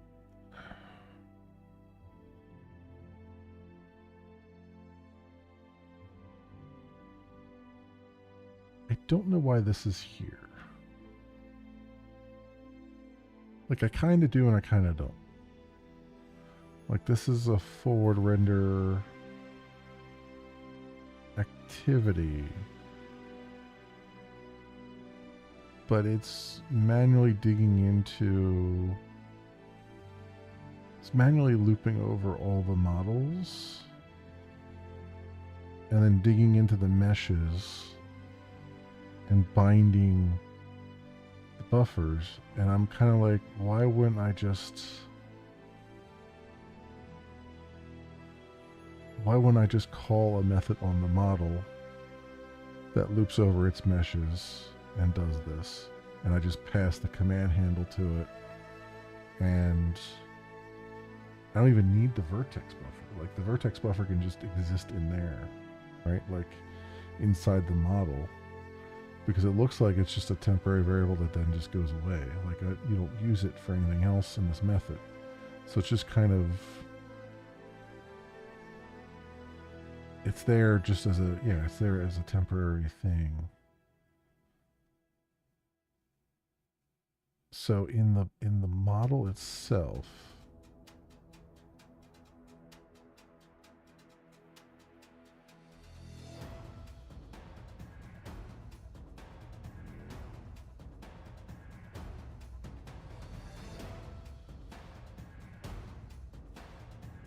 I mean, you have to loop over the model, so I could kind of see the vertex buffer being here because it's just, you're just reusing that same thing. You're not constantly mallocing another long buffer, so I can see where they're going with it. But I could, I mean, I could pass that in. Like, I could create the vertex buffer here and just pass it in.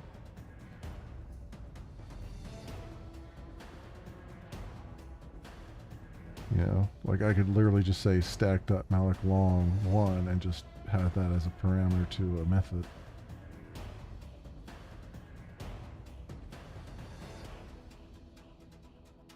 Although, well, no. Yes and no. Because I still have to loop over the models.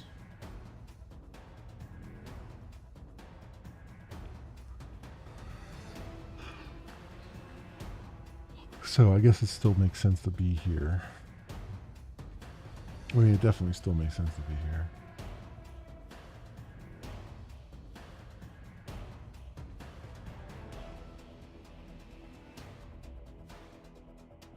But the mesh, I could just have a method, right?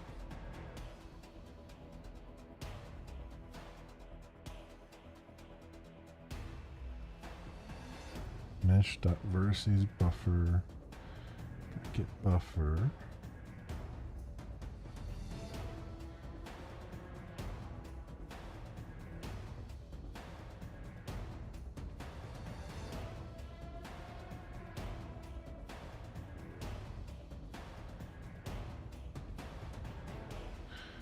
Does the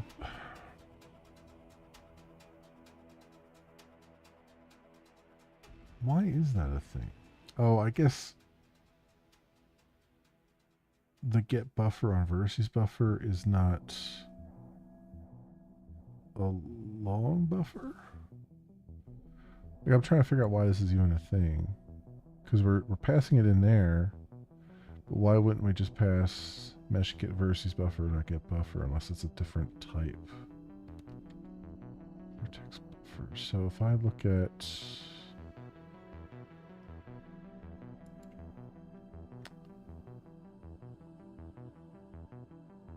okay, yeah, because the ID is just a regular long. Okay, so that's why they're doing that, having it as a long, because it needs to be a long, needs to be a long buffer.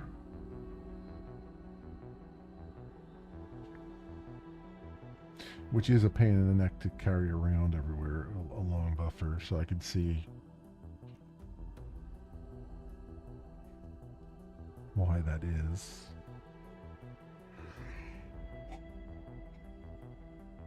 Oof, excuse me, man. Okay. I'm getting there. Slowly but surely I'm getting there. I'm coming around.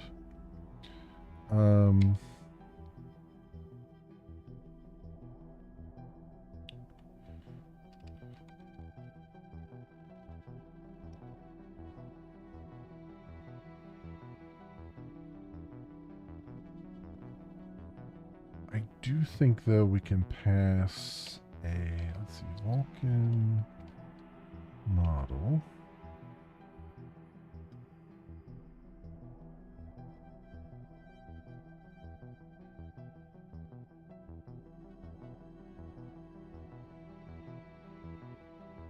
We can get rid of this.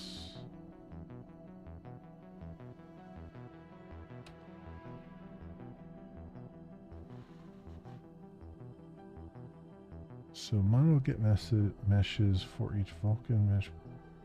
Prepare mesh. Right, which is recording and transfer commands. Yeah.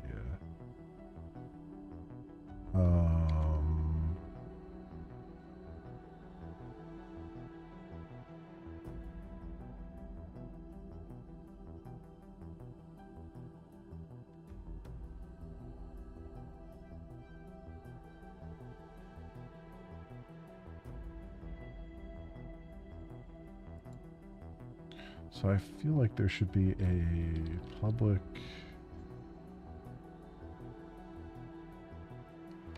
void bind meshes.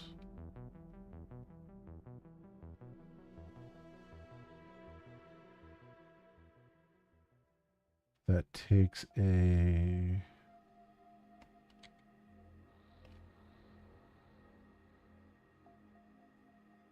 command handle, which is what? A VK command buffer. So VK command buffer.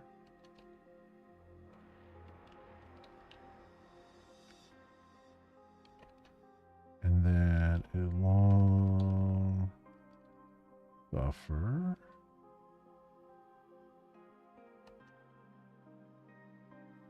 Which is vertex buffer.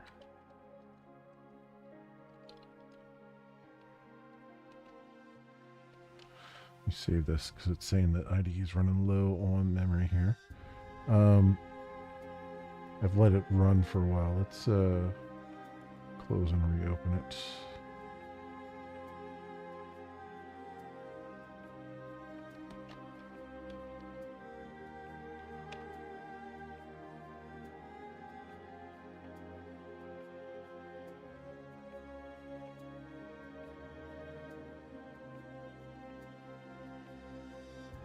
Maybe. Maybe we can close and reopen it.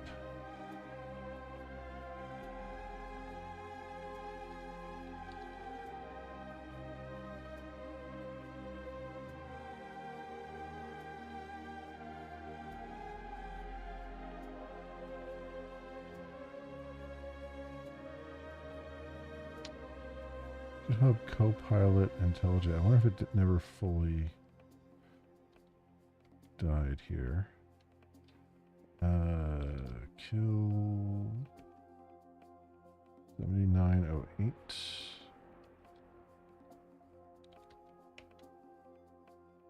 There we go.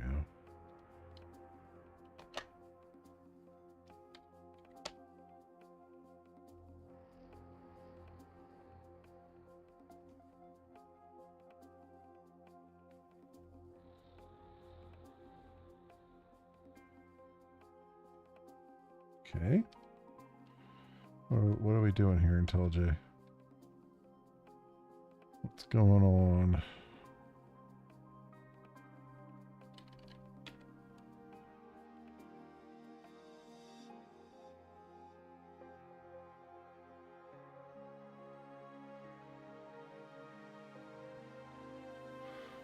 Which memory do we have? Not a lot.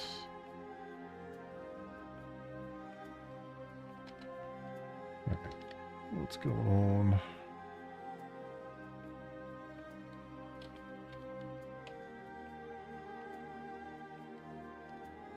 Let me do something here. Is this I think there's an update for thorium.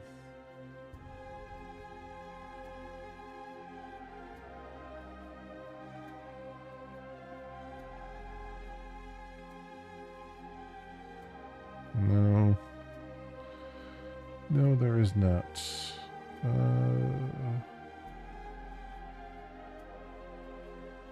There's an update for Thunderbird. Am I using the latest here?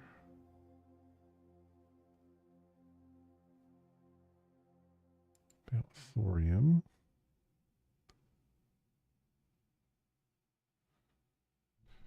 One 30.0.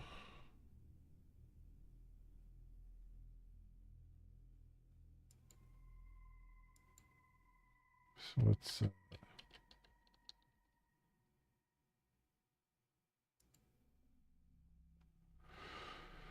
what's the latest?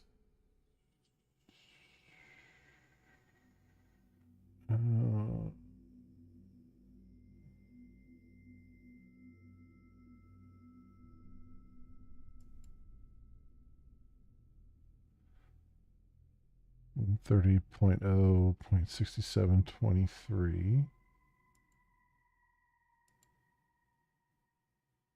0.174. Okay, yeah, I have the latest. That being said, I guess it wouldn't hurt to bounce it here just to clear up memory sometimes. Sometimes it's helpful.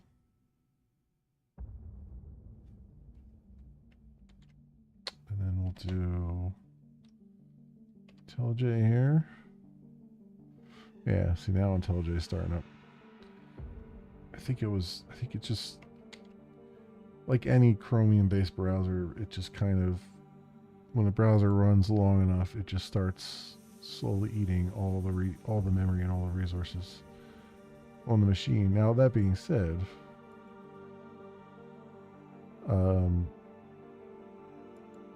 this has been running for over a month, like probably 2 months. Although it does hibernate. Well, it doesn't hibernate, but it does go into low power mode. But yeah, it's been running for like continuously for like 2 months, so I guess that's not terrible. Where's the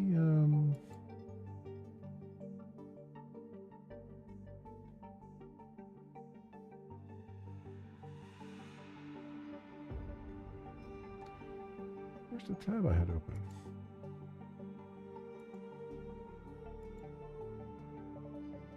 Oh, here it is. Forward render activity. Okay, I'm like where am I? What am I doing? Yeah, fine. Just update it. Yeah, update all of it. I don't care.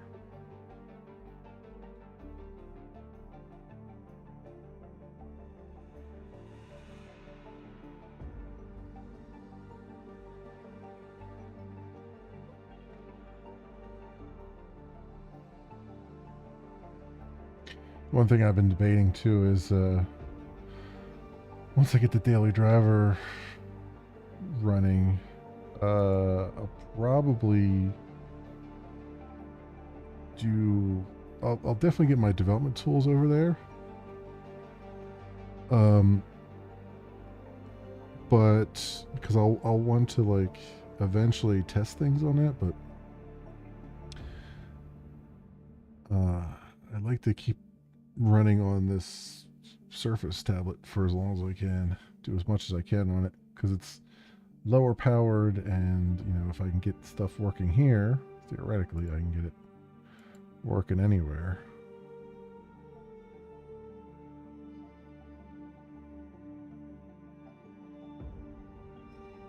All right, cool. What is this? Oh, new version. I don't care right now. I don't care right now. All right, so bind meshes will have this loop basically. Vertex buffer put blah blah blah blah. Okay, cool. All right, I need to stand up for a moment and stretch my legs, and because I can feel my one leg is like straining against the compression sock, so I need to stand up and move around a little bit and get it to reduce its size a bit. So give me like 3-4 minutes and I will be right back, friends. Enjoy the music, please.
EgoSoft would like to thank you for buying their product.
Okay, I am back.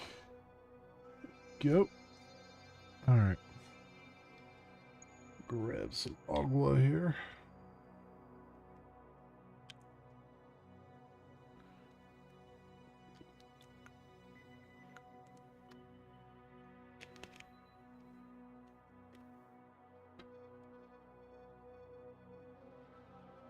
Okay.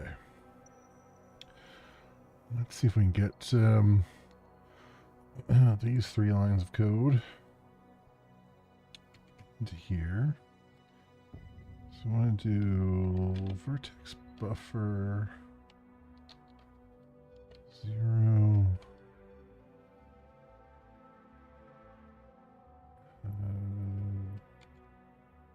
So vertex this that.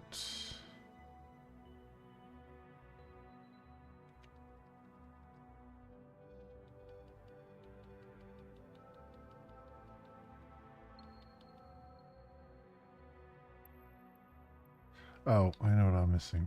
I'm like, what am I missing here? I know what it is. There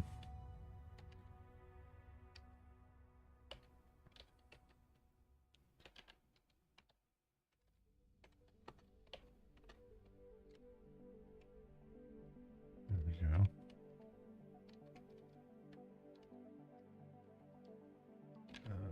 Mesh. That. So what I should do.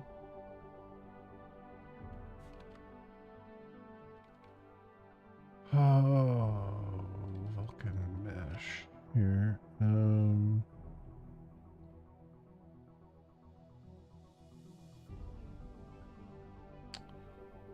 Index buffer, index buffer. Create index buffer. Where do I actually store these at? I don't, because I didn't do that part. So this vertex buffer equals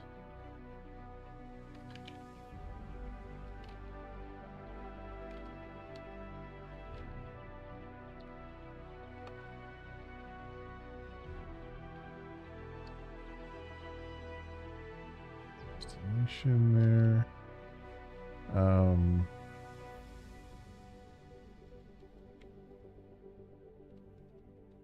Right, and then I can just do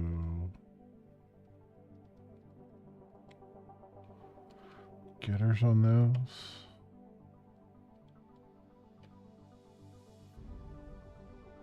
Do I need to get? I need a getter on the mesh too.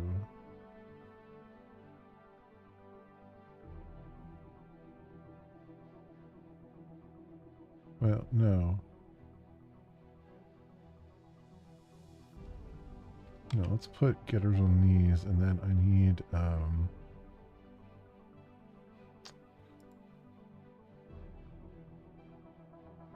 no, I do, you know what, screw it. We'll put a getter on the mesh as well.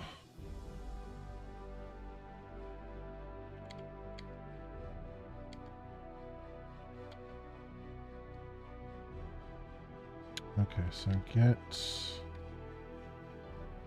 vertex buffer, get ID. Right, and then it's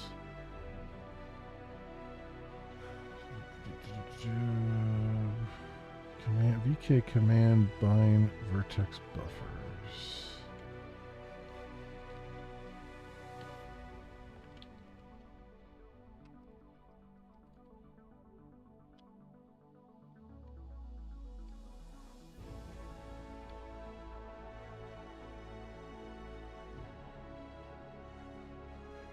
And it's command 0 vertex buffer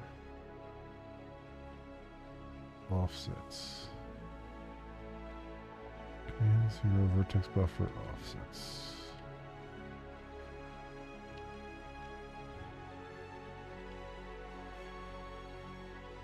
pass in here. Long buffer offsets.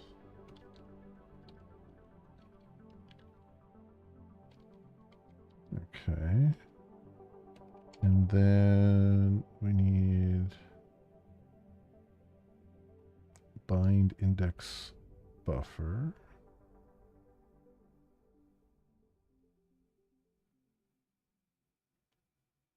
See there. See there, he just passes the mesh indices buffer get buffer.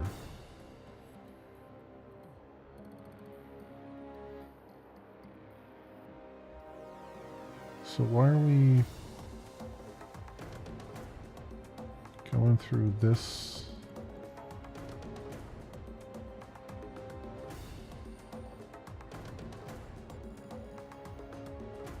Because right here he just passes it directly in with the ID.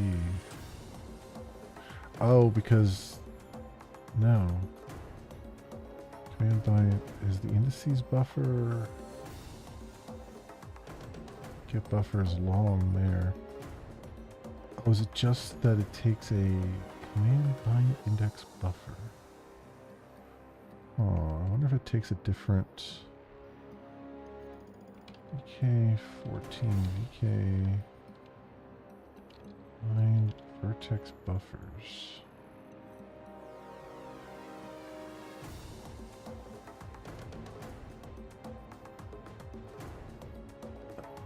It takes a long array?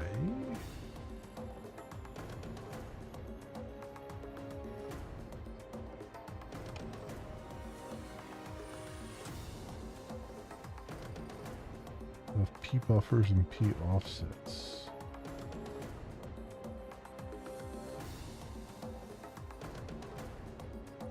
Command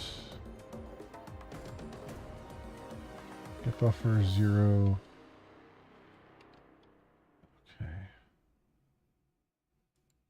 This just keeps Command. getting better.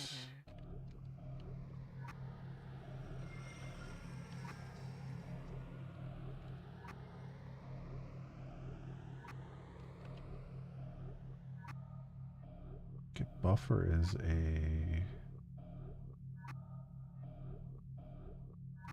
pointer buffer.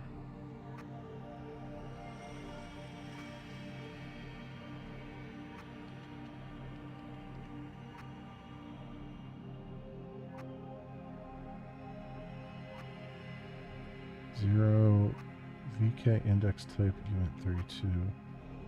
0 VK 14 VK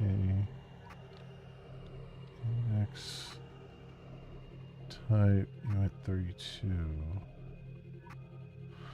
Yeah, it doesn't like this.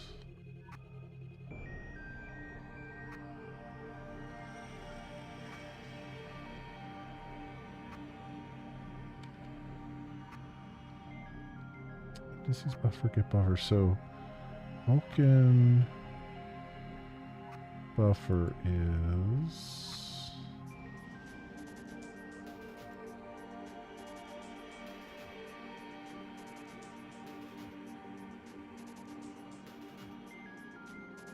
yeah, get buffer just returns a long.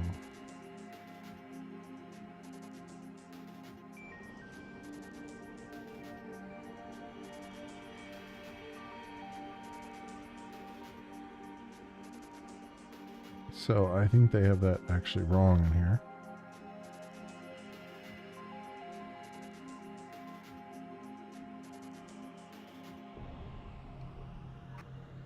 Yeah, I think that line's actually wrong, which is not filling me with a whole lot of confidence here.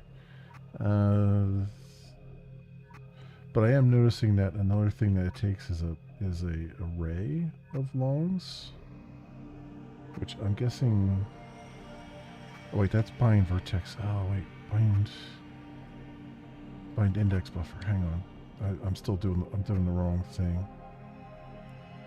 Maybe it does take it differently here. Bind index buffer. Oh, it does. Takes a long buffer. Whereas this one takes a... Boy, that's a bit of inconsistency that just annoys the hell out of me.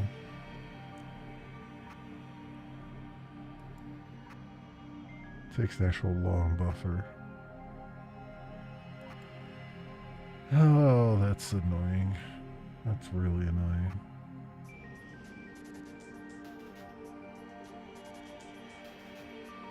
So I have to jump through these hoops just because this one takes a different thing than the other thing.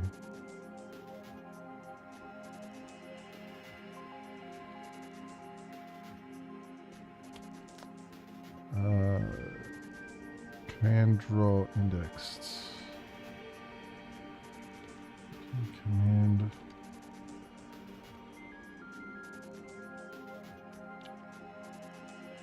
draw indexed. Command 0. Or wait, command number of indices 1 0 0 0. Exist on the outskirts of the system, but mass incursions into the system by the Xenon are rare. When they have occurred, however, they have always ended in bloodshed. The so-called War Memorial is perhaps the largest of the battle scars and was left in the far north of Serpentine Haze in commemoration of the Talati who sacrificed themselves to make sure their comrades would escape 1 unharmed. 0 0 Not have the firepower to 0. push the Xenon back. 3 Talati captains ordered their crews to abandon ship before ramming the Branch 9 Xenon K leading the attack and causing it to Draw crash into the side of indexed. an asteroid.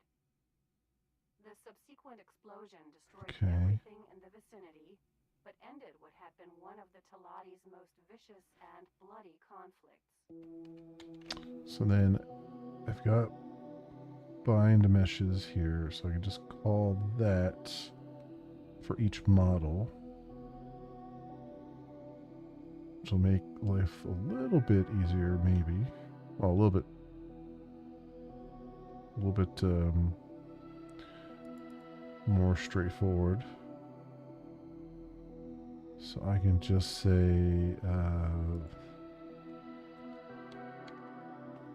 models for each Vulcan model,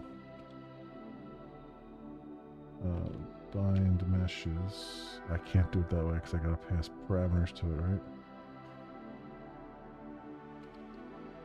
I don't think it lets you pass parameters this way.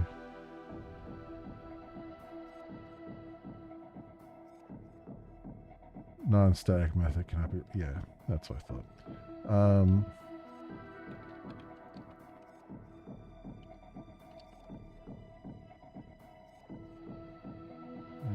Model dot bind meshes.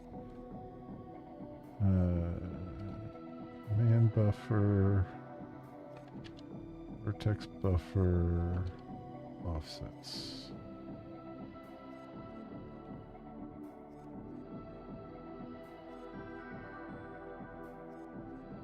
Is command buffer not the correct one?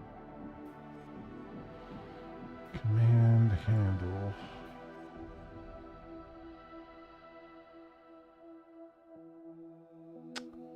VK command buffer. Oh, did I not declare it correctly over here?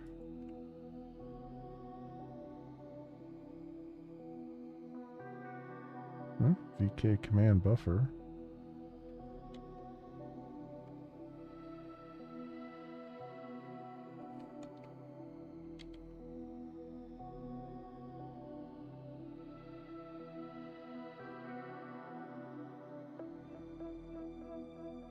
Oh, provided Vulcan command buffer?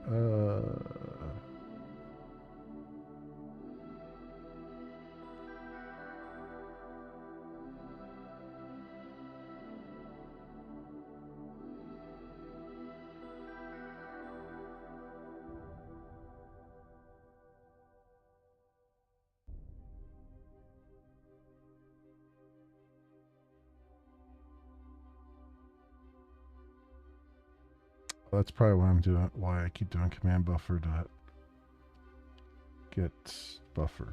Yeah, there we go. Okay. And then end render pass and end recording, right?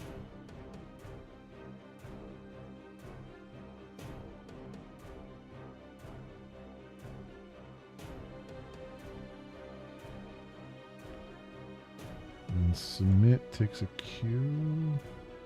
I think all that's the same. Wait for fence, get current frame. Yeah, that all looks the same right now. It's just a matter of where record command buffer gets called.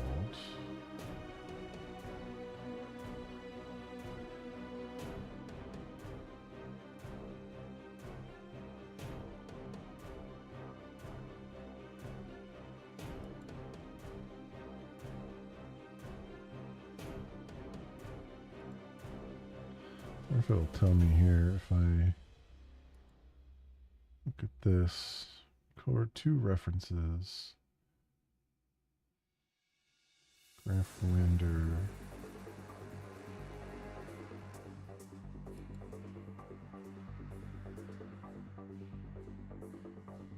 So in the actual render loop here, we call record command buffer.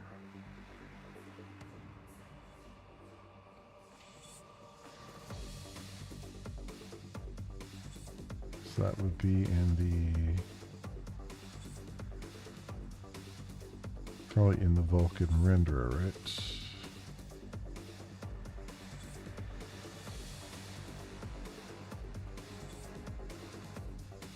Vulkan render instance. No, not that. Okay, Vulkan renderer.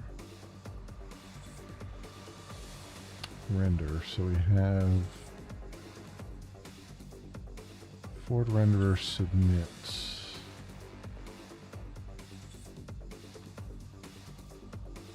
Graph Q. Okay. So right before that we have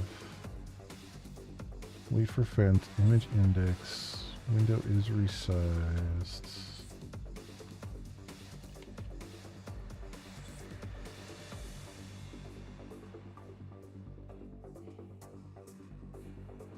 So I have resized stuff here. Record command buffer Vulkan models.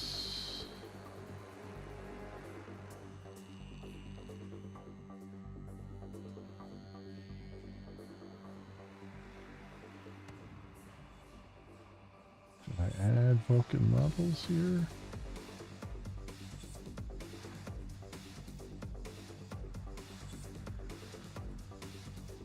Yes, it did. What does the forward render have to look like though right now?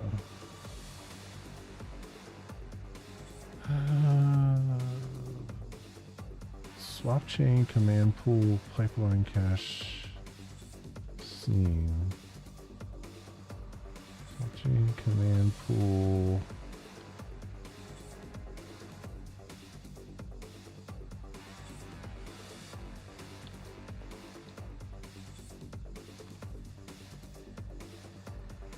Pipeline cache.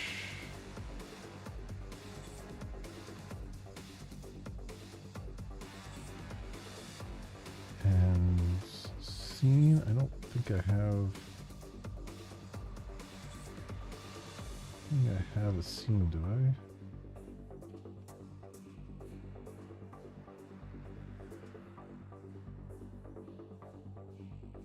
I? Yeah, swap chain pool, pipeline cache. I just need to make the pipeline cache.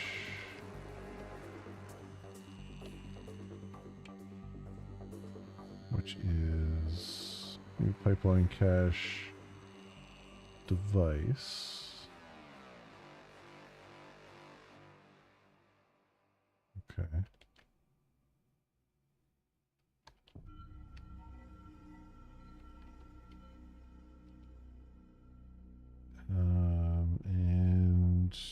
Oh, I have a pipeline cache there, so this dot pipeline cache equals that. Oh, I already have that. I just don't have it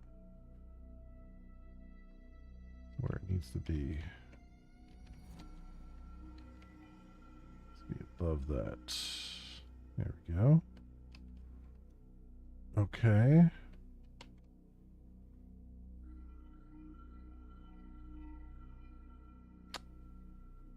So then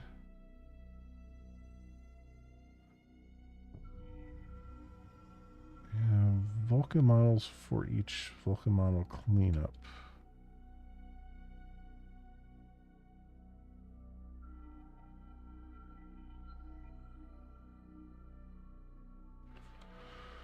Where does that go after the texture cache cleanup?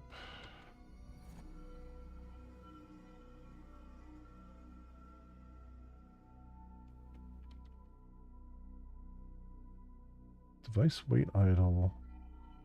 Texture cache cleanup.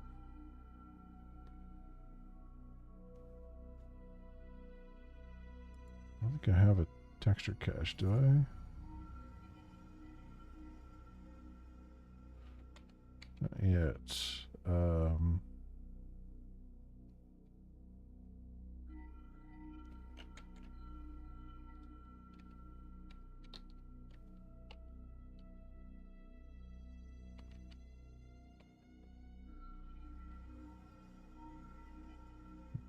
Call that.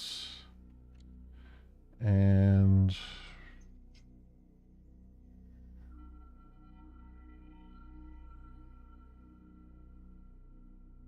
load models is Vulcan models add all.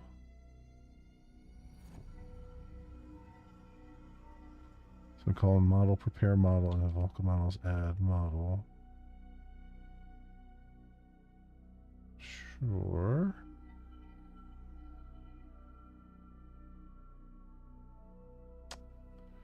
Reorder materials inside models. It's sorting them by whether or not they're transparent. I'm sure that's going to come back later at some point, but let's do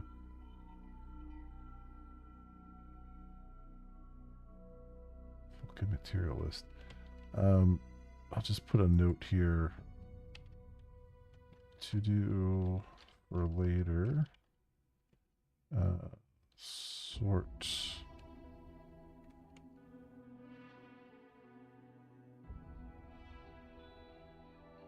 materials in models.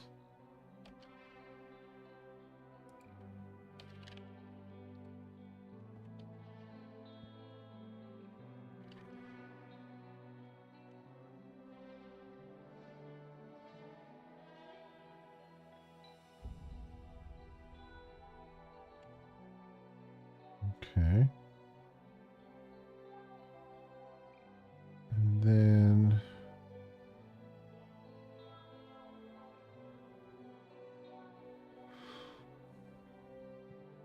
find any transparent.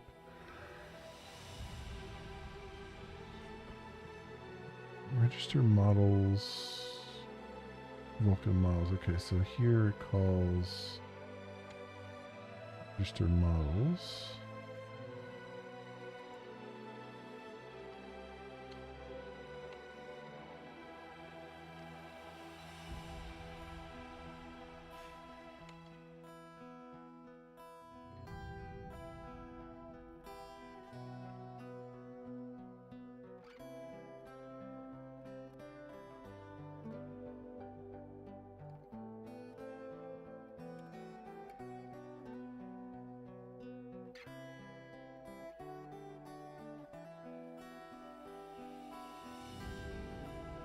I think I called that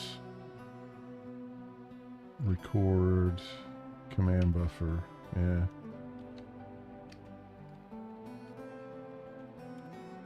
I think. No, record command buffer's down there. So what the hell is registered models?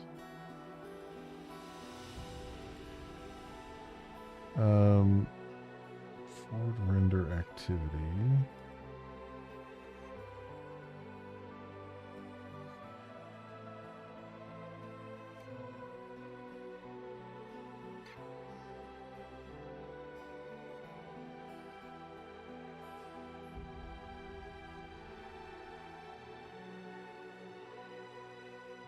Update materials. Wait a second. Oh shit. I'm like, what is all this crap about materials and stuff? I'm looking in the wrong chapter. It's chapter 9.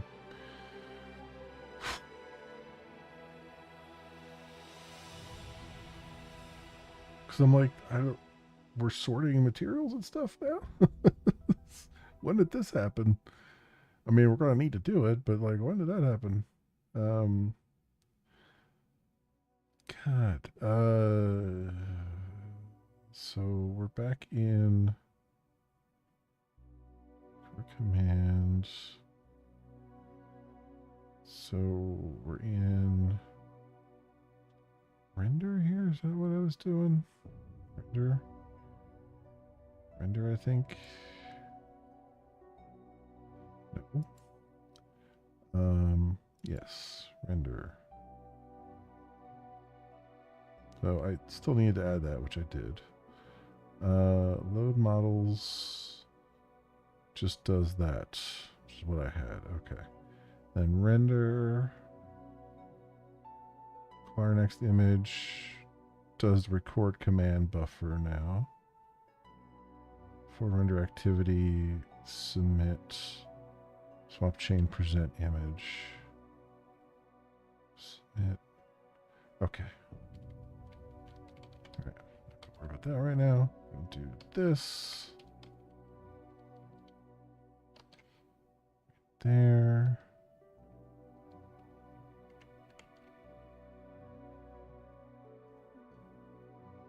Vulkan models.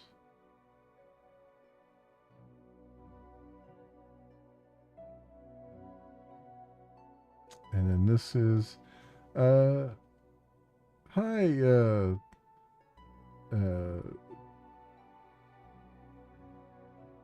Vengeance? Hello. Venge? I'll just say Venge. Well, come on in. How are you doing? Record, load. Wait, sorry. Yeah, Vulkan models. Oh, I had the wrong thing here. Vulkan models. There we go. That in there. And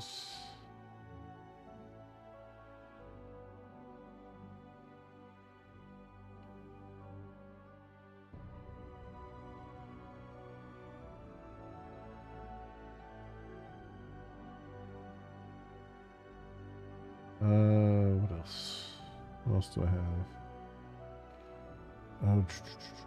I got the record command buffer and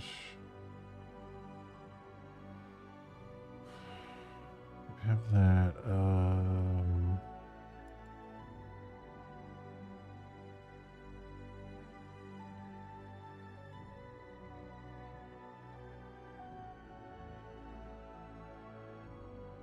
Model.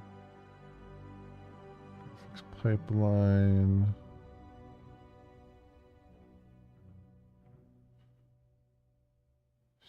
Shaders. Shader compiler. Pipeline.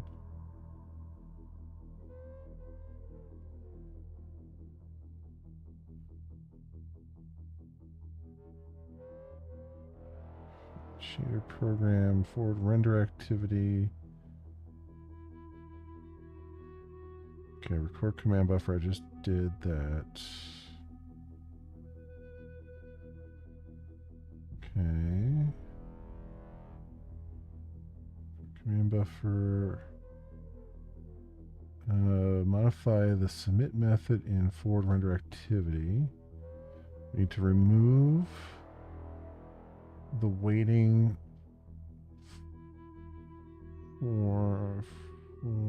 from the fence.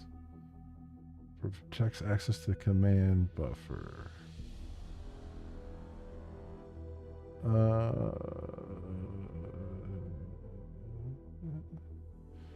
Render activity submit. So then if I look at over here, For render activity. And I look at submit. Alright, let me look at it over here. So did I do that already? So current frame, fences get current frame.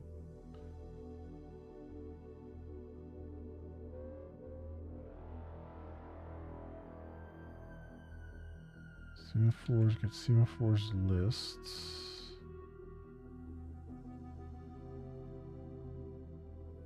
Queue submit stack pointers, insalongs.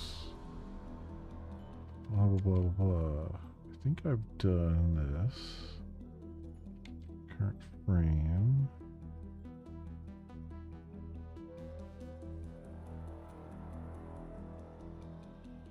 Wait for fence, swap chain, fences, fence wait.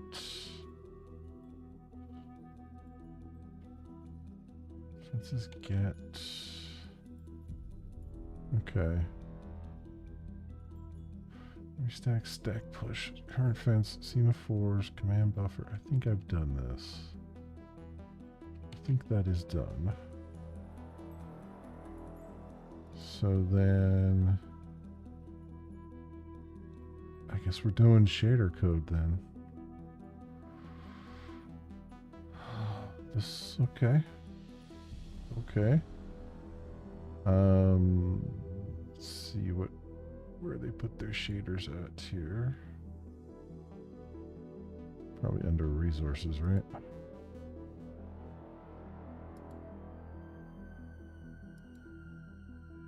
Or not? It's under scene? No.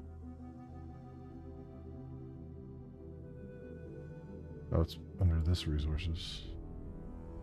Yeah, there we go. Resources shaders.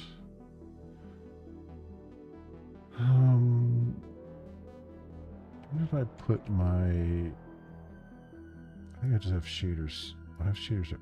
Where did I put the shaders at for... I had them up here. Okay, so I can just do... I'll just add them up here. New...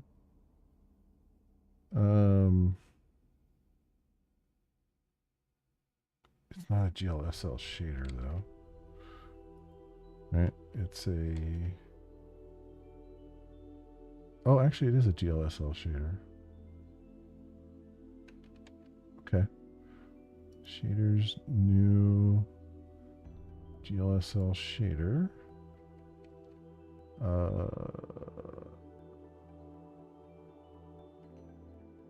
Forward fragment. I guess I'll just call it that for now. I don't like the name, but whatever.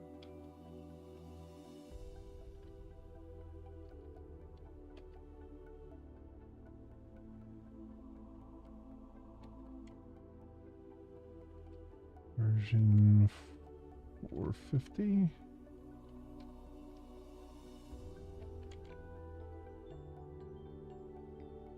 Layout location equals 0, out vector 4.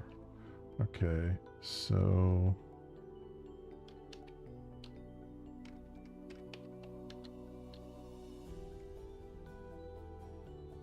location is 0.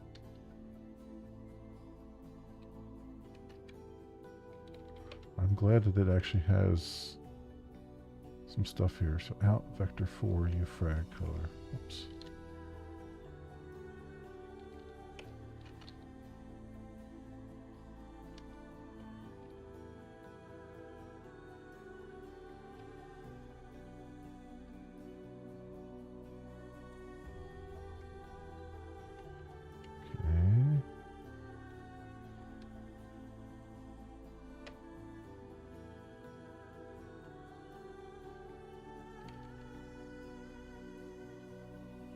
Frag color equals vector 41001. Alright.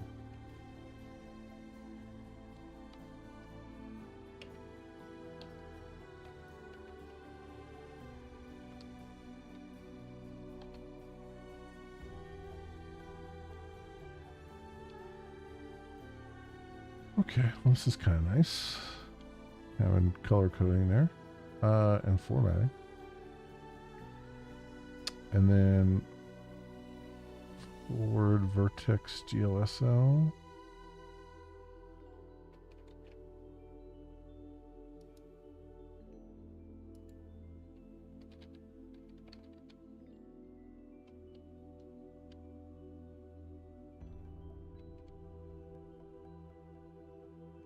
$50.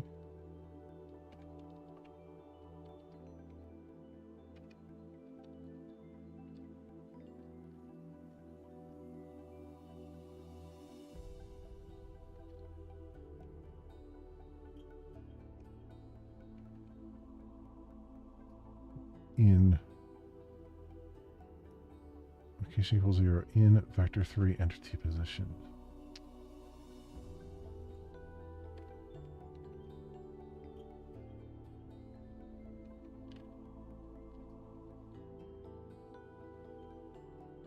Position GL position equals vector 4 entity position 1.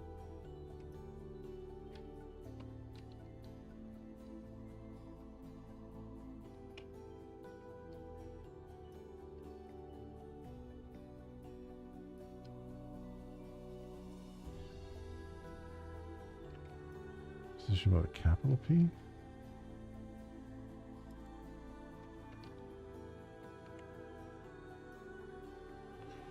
Make sure I did a capitals in here correctly. Yeah. GL position with a capital P. All right. Okay. So we have shaders, rudimentary shaders, but shaders nonetheless. And the SPV are the ones that get compiled, so I don't do anything with those, right? Because these are probably binary, right? Yeah, view raw. Yeah, it just it made me download it, yeah, because it's binary. Okay, so I have that. And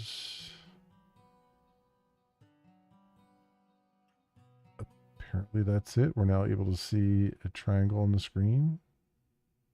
I don't really believe that, but let's make sure. Did I reference these correctly?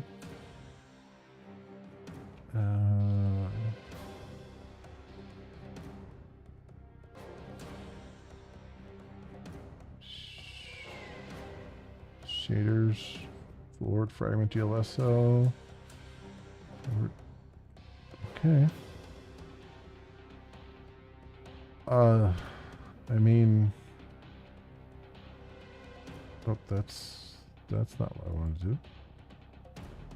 I want it to compile. Control F10. No, it's being intercepted. Control Shift F9.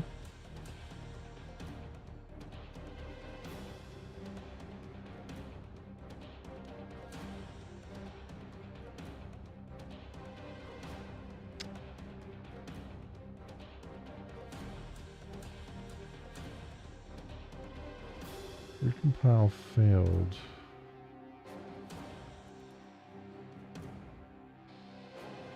Vulkan engine asset does not exist.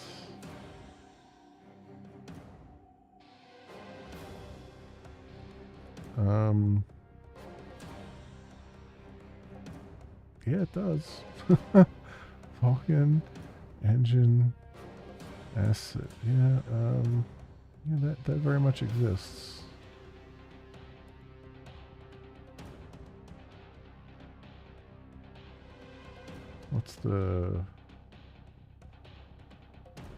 What's the real problem it's having?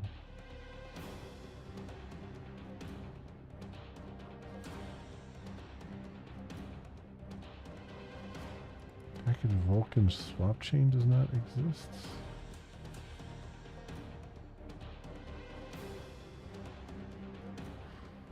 because I can't find Vulcan swap chain, right?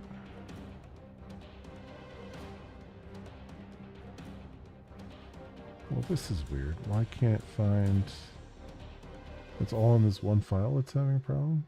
I don't understand why. Vulcan engine render. Vulcan engine render forward renderer.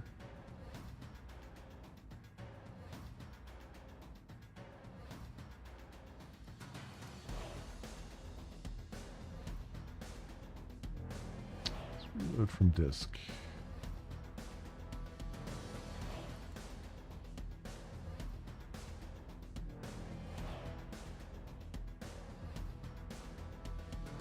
Package does not exist. I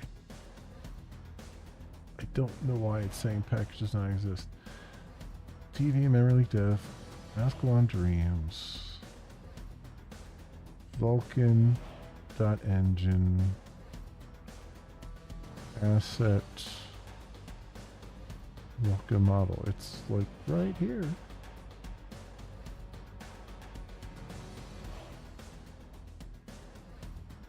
So I don't know what's going on.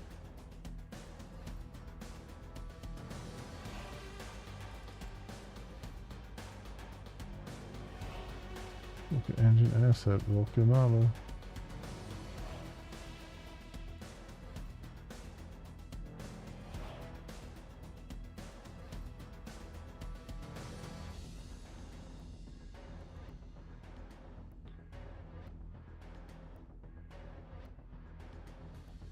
I'm only recompiling the one thing. I want to build the whole project. Maybe that's why I wasn't building the whole project. Ah, there we go. Now I can see it. Although it's Control F9 to do that, but when I hit Control F9, it actually does this. So that's a problem. I'll have to change that at some point. I guess we just try and run it and see what happens. There's no way that this just works. Like there's no shot. But let's see what happens. Oh yeah, it's very broken. Failed to read presets file.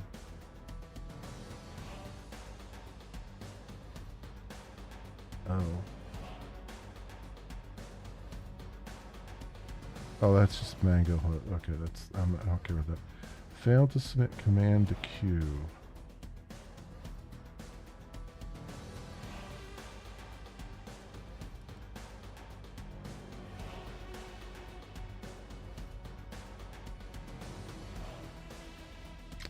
Base device queue submit.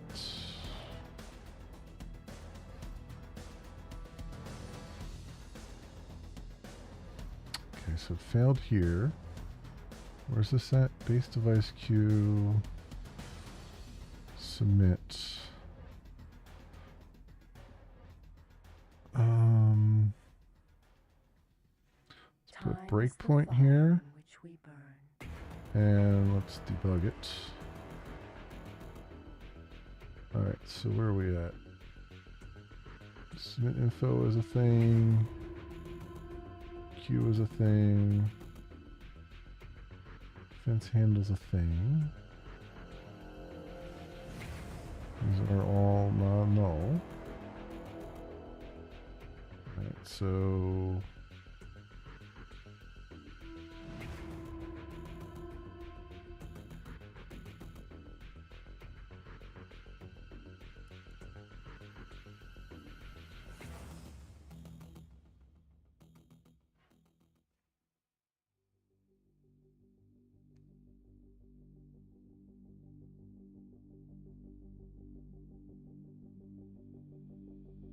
So prepare model.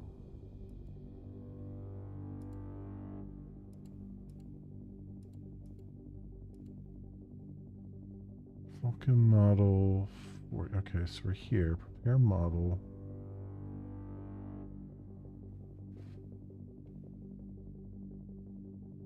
Make sure I didn't miss something here. So Vulcan model.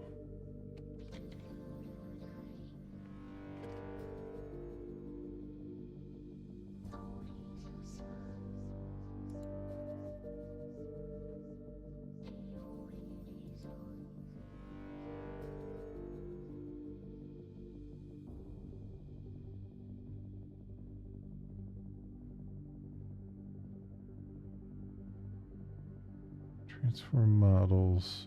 What was it doing here? I think this is the transform models, right? Command buffer, begin recording. Vulcan mesh.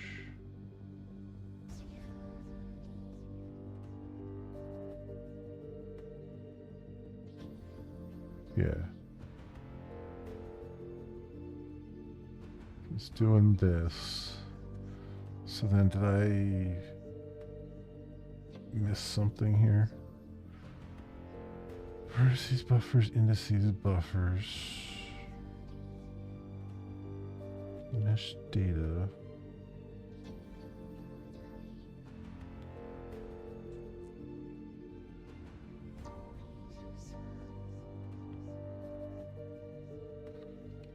Mesh.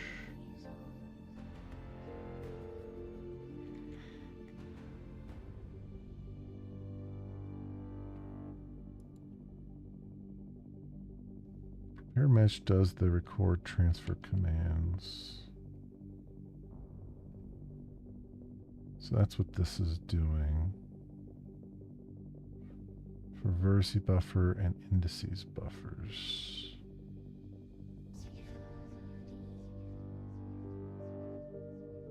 Oh, for crying out loud.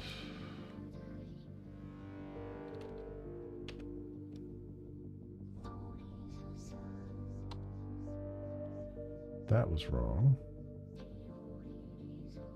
But I don't, yeah, well that was wrong. One thing. I don't know if that's going to fix everything though.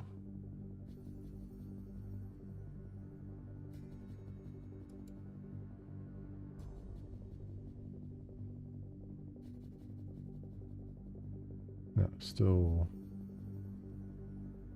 the same problem. So word transfer commands.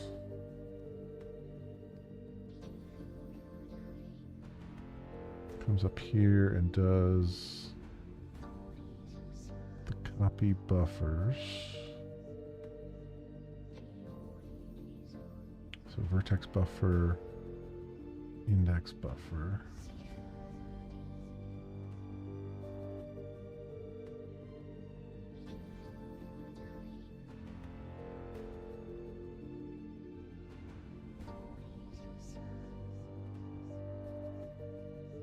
Buffer, index buffer, source cleanup, okay, and then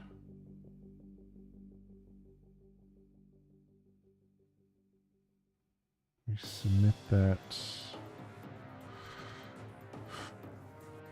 to the queue.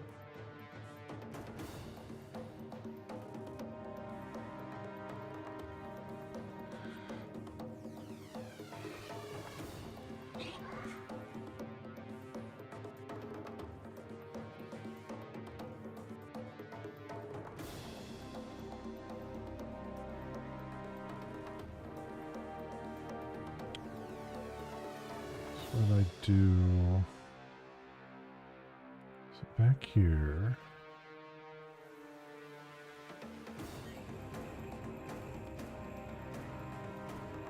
mesh lists and recording,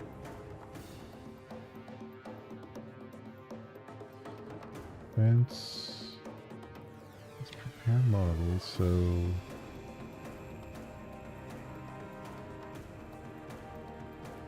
fence, and then queue submit stack pointers, command get vk command buffer,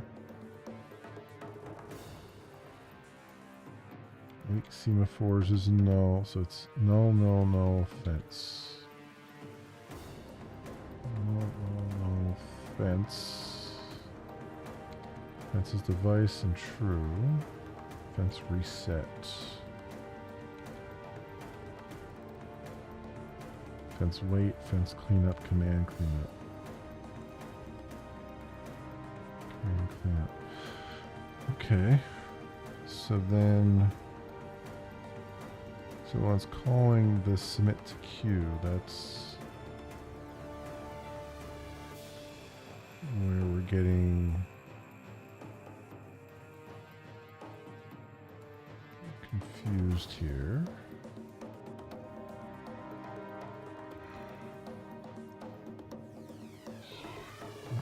So maybe something has changed in this. Base device queue.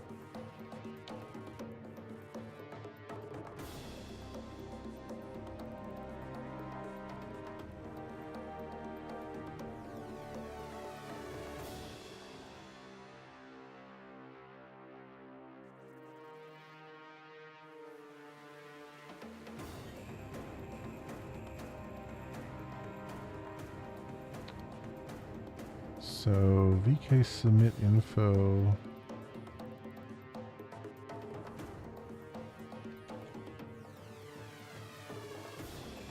Call stack type structure type submit info. Command buffer signal semaphores. If wait semaphores is not null, submit info wait semaphore count capacity. P-wait semaphores, P-wait destination stage mask. Submit info, wait semaphore count 0. Fence handle, fence is not null and fence get ID, otherwise VK14, VK null handle. Okay, VKQ submit. Q, so VKQ. Which is where?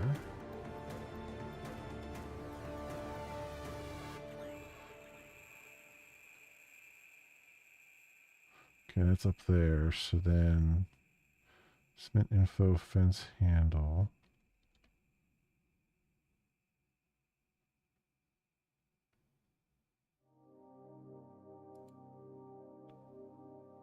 Q pointer get 0 device.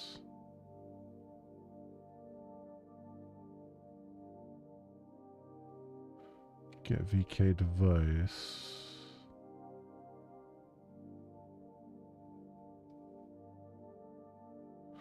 Okay, so then that seems fine.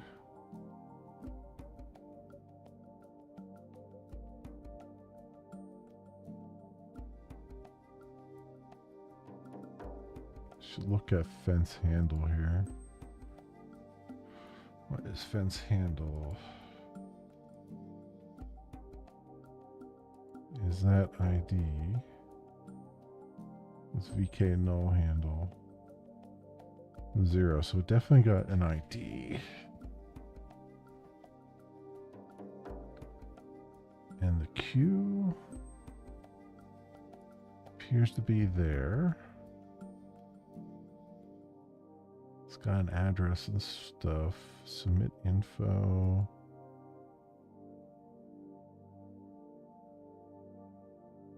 Seems to be a thing. Okay, submit info pointer. Fence handle. Okay.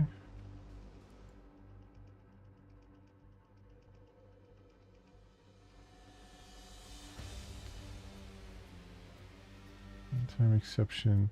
So I throw a new runtime exception error message, but I don't actually... Let's see what the error message actually is here.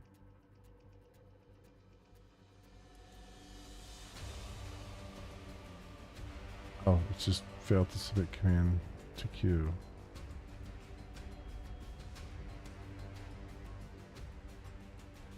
That is literally the message I'm getting back. So I am capturing the message.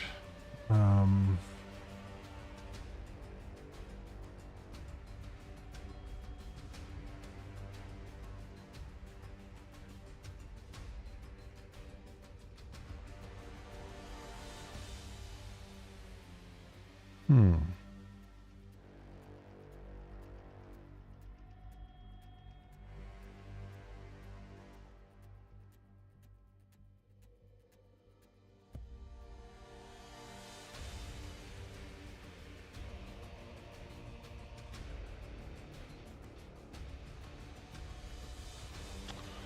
All right.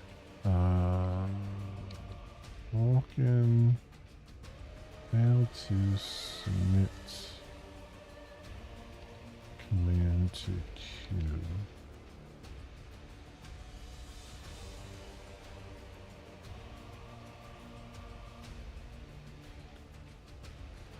And buffers and memory device loss, serialization issues, invalid command buffer. Command buffer may be in invalid state, not properly recorded or reset.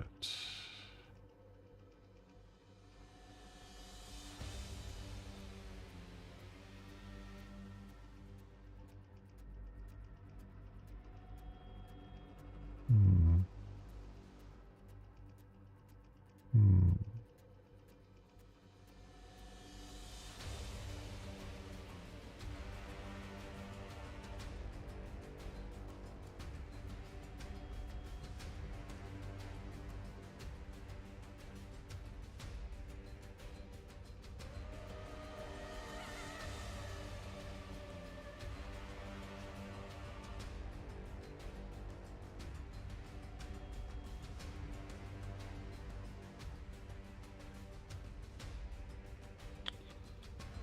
Okay, so what I'm gathering is one of my commands is not correct.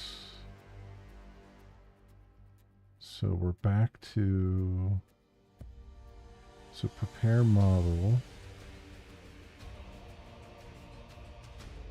I do a command buffer,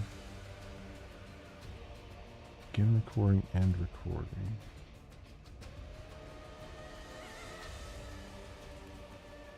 So when I'm preparing this mesh, I must be doing something wrong here. Command buffer.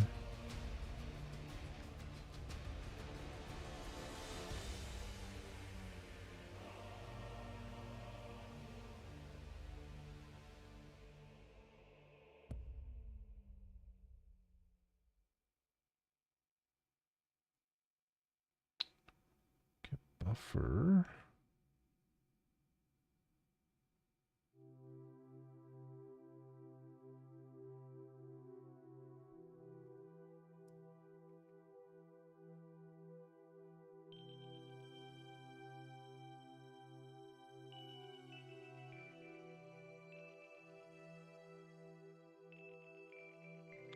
VK buffer copy calluk. Source destination. Size.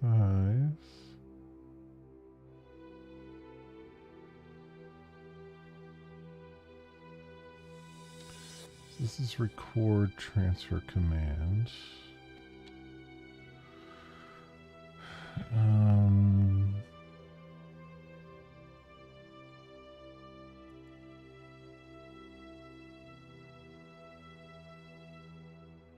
So I've got VK buffer copy, calluk 1 stack, source offset 0, destination offset 0.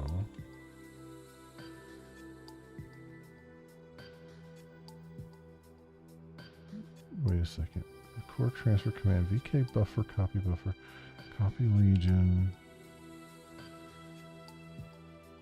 calluk 1 stack. Oh, I've missed that part.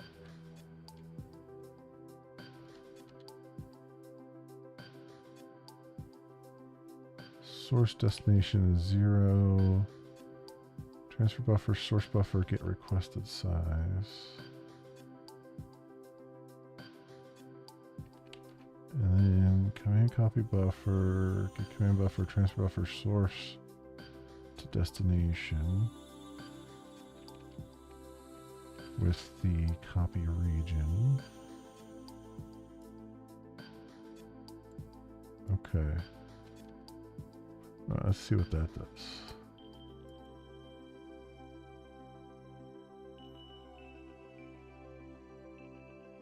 Nope, still an issue here.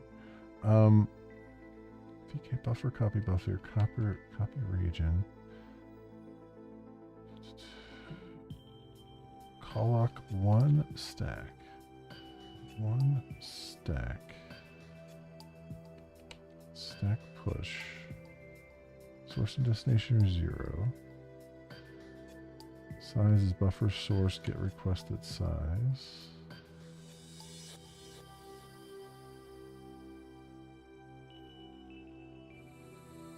And VK command copy buffer, get VK command buffer, transfer buffer source, get buffer, destination, get buffer, copy region.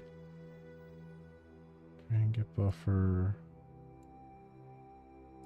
source, get ID, destination, get ID, copy region.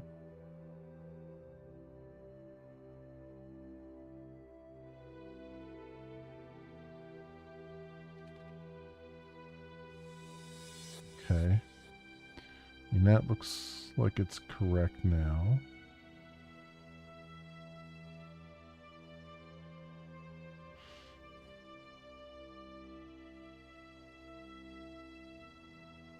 Oh, you know what?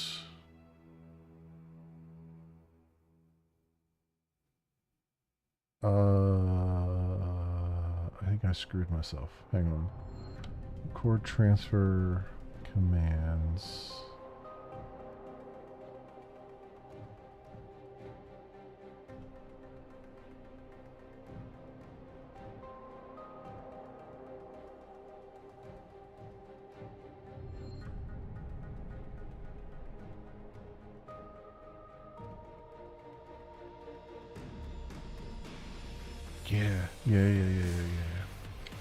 Yeah, I screwed myself.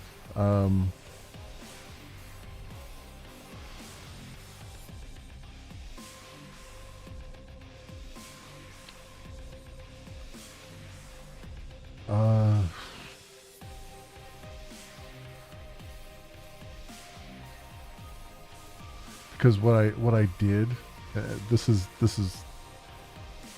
my goofball mistake here. I'm recording the commands here, which is basically,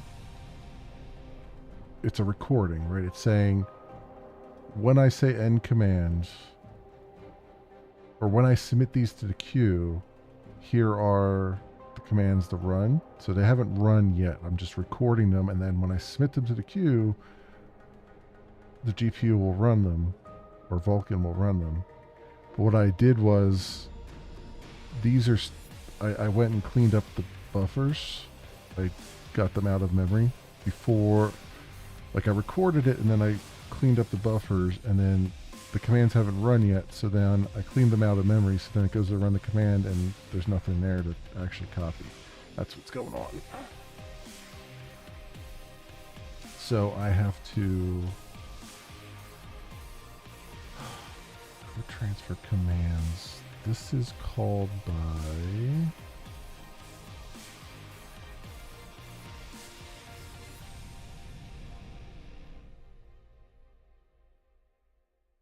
this guy.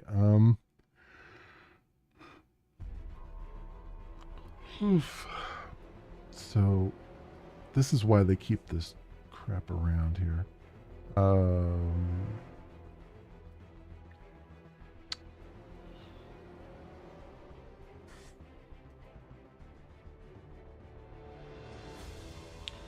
What I'm going to do is I'm going to say private list transfer buffers.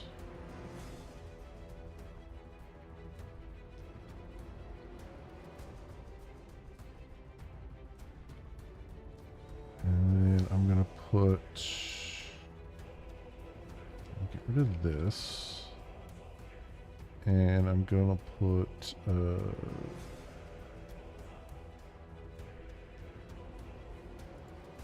both of these. So transfer buffers equals lists of index buffer, index buffer. Right, and then we'll go public void clean transfer clean source transfer buffers, which is kind of what I had here before.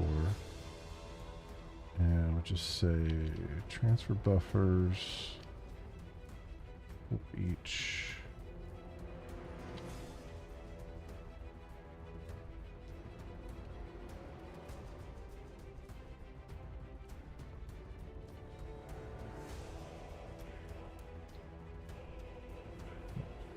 cleanup. There we go.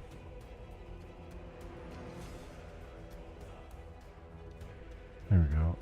And then I need to call this source transfer buffers. That has to be called at the end of the model thing here.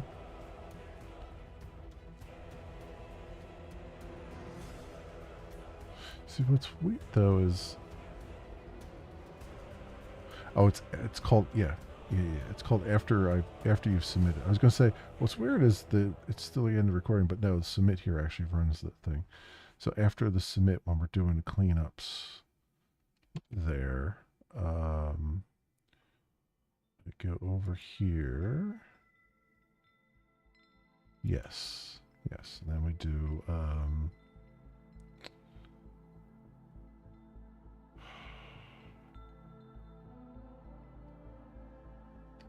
I gotta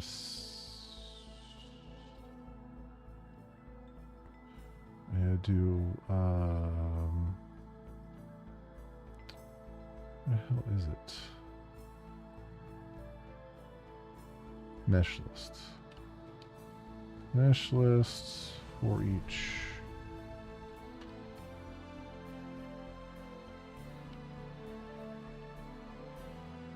source transfer buffers.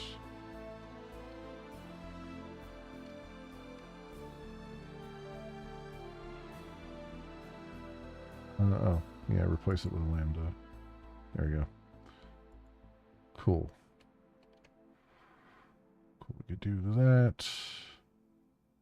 And that, I think, will fix this problem. Okay. It did. We still don't have anything on the screen, but it did do that. Okay, so it's running. We're getting 58 FPS, but we're not showing anything. So, hey, that's baby steps here. We got something. After all this frickin' time. So I've missed the actual, I guess I need to call something in the rendering here. Why is this still running if I've killed it? Oh, I gotta look into that. I closed the window, but it was still running, so that's something else we gotta look at. So Vulkan renderer. Render.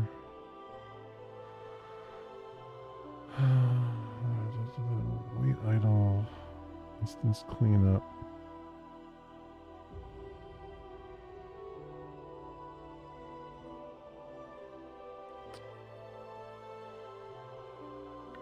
Render. So,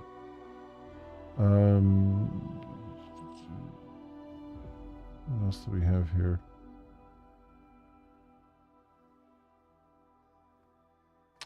Where's my graph? I'm all confused now. So, Vulkan renderer, Vulkan engine to Vulkan renderer, render. So Vulkan engine, is there change here?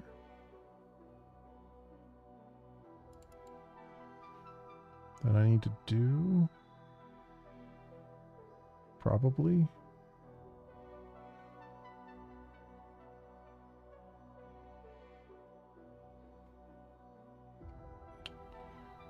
So I call renderer render.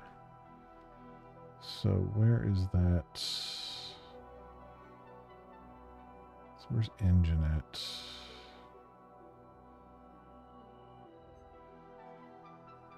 Here it is.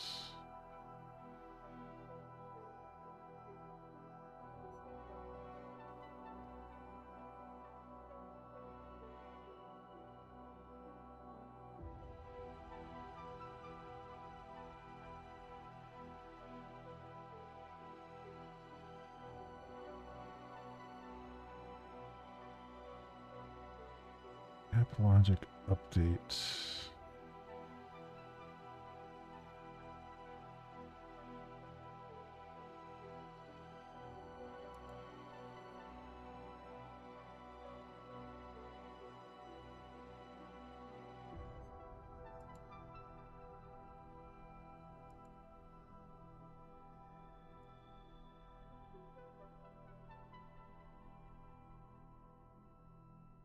Go pull events.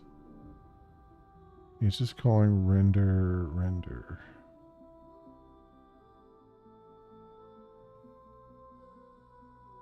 Window scene.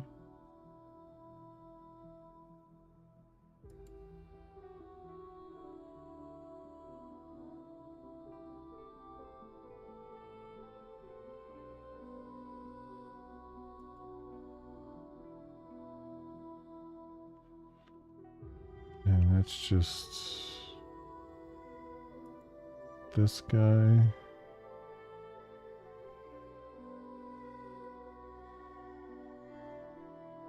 And maybe it's the scene stuff that I'm not doing. I don't know. Scene for render activity. Acquire next image. Record command buffer. Submit. Present image.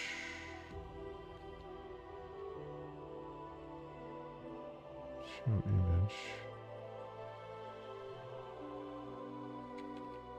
So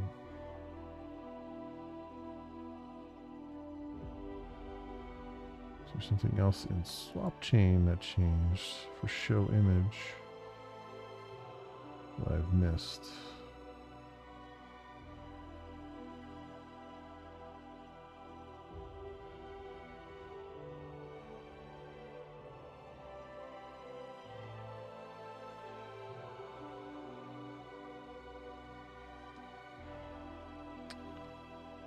Image.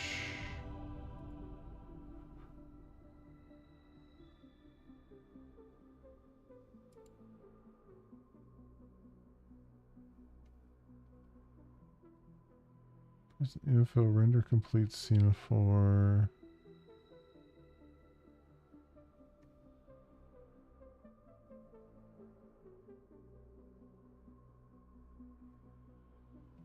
So optimal.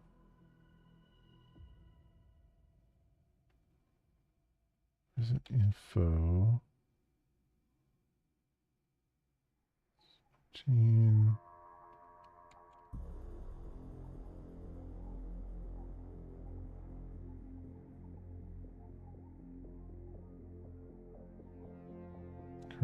Current frame +1 image views. Size, resize.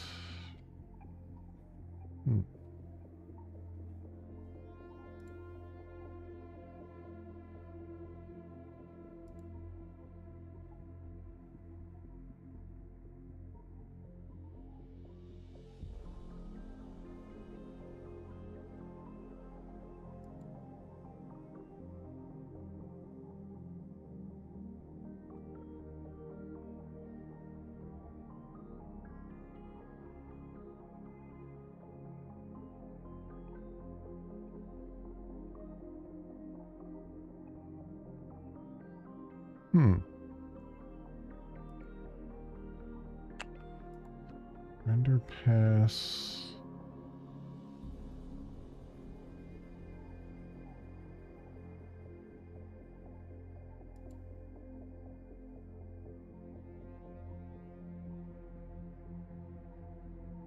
Did it create the shader files? Did it compile them? It did. Okay, good. So it compiled the shaders, which is good. Huh.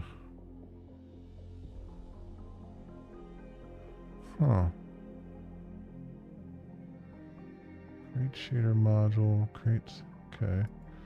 Surface. Vulkan surface.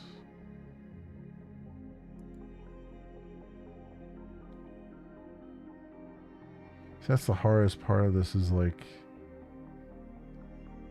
it's entirely possible that they changed one of these files from the last chapter. Like they made a modification somewhere and I didn't catch it when I was going through.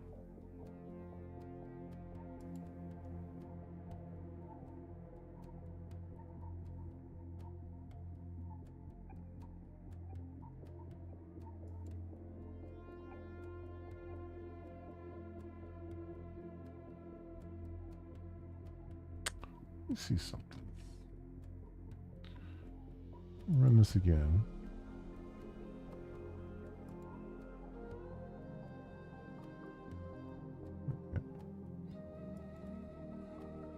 Oops, that's definitely not what I wanted to do.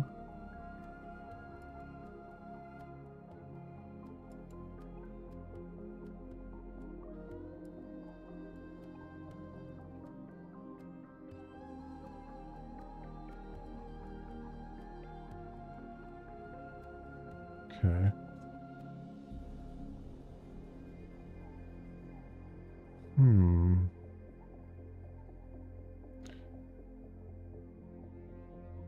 So the real problem is that it's not like it doesn't look like it's actually loading up any vertices or anything. Like it's not actually creating the mesh.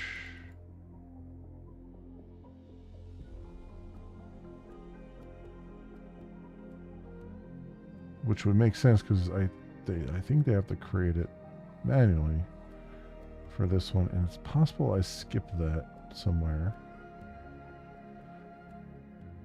because I thought maybe I was going to try to load up the 3D object, but that's not really going to work right now.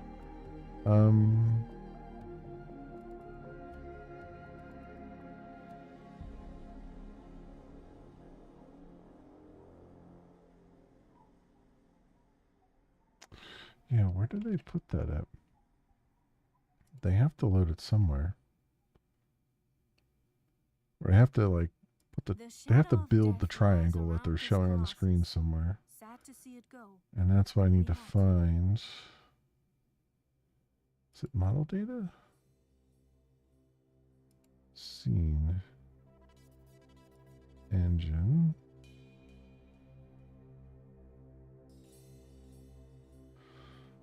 Engine properties.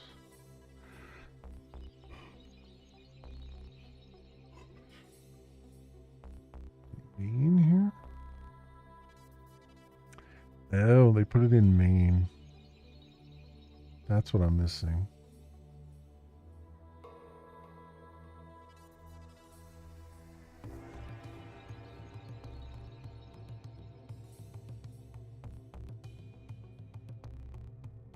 When you do render load models. So where's my... That's what I'm missing. Okay, y'all. Thanks for hanging out. I appreciate it. I'm probably gonna... It's like almost 1 a.m. for me right now. I'm probably gonna stop very soon too. Yeah, here's create test model. Did I actually call create test model? Load models. I do call it. But thanks for dropping by. I appreciate it. Have a good night. So yeah, I call create test model. I think Pretty sure I do. Triangle model, triangle model.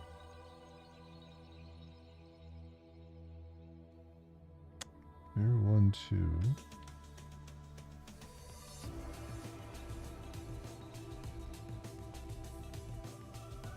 Make sure this is called. Yes, it is.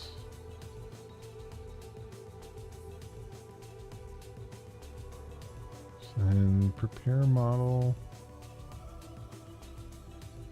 The models that add.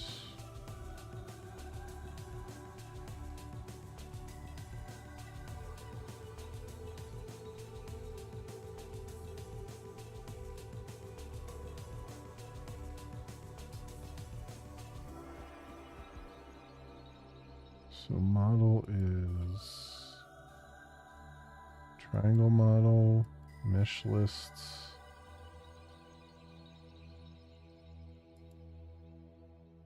There's our vertices, indices. Okay, so it's all there.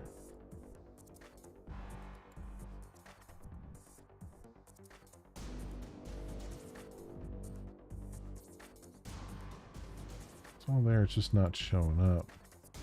So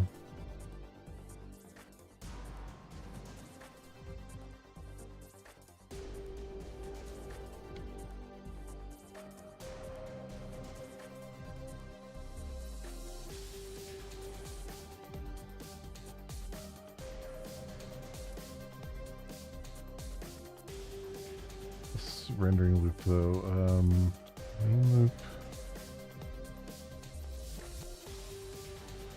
Where does the oh, it's, I call it there. Okay. Window should close.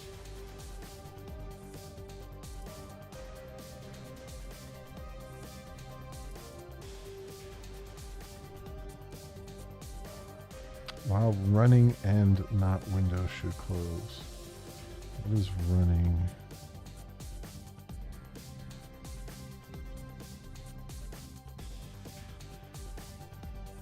It's running. Set the false on line 64. Oh. Okay. Windows should close. Does window pull events right away?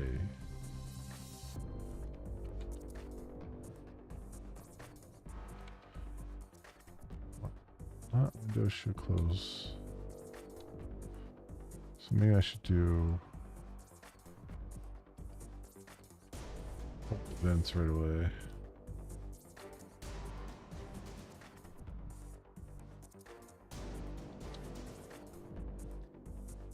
I don't know if it'll make any difference or not.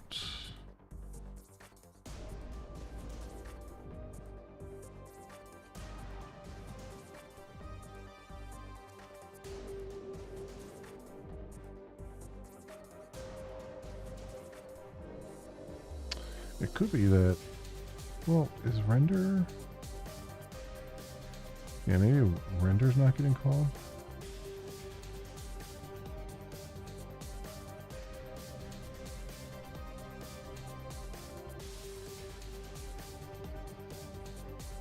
Window update, render. What does window update do? Oh, it's not doing anything right now. Vulkan window. Update. Do I need to something in there?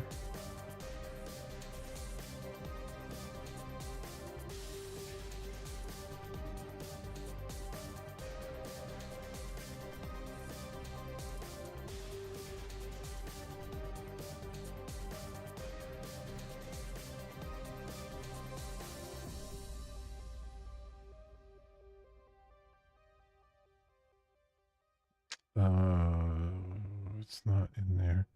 Where was the other one? Was that App Logic updates?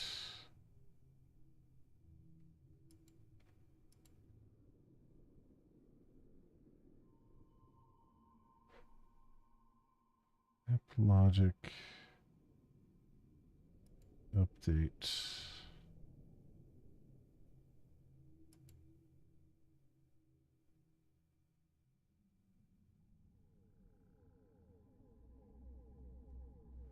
What the hell? I hate that they did that as an interface. Where the hell?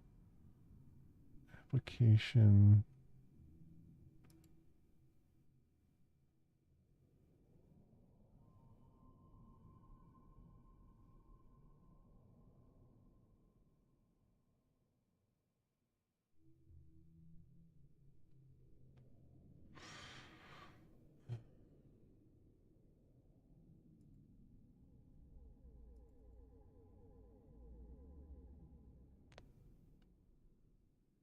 Engine.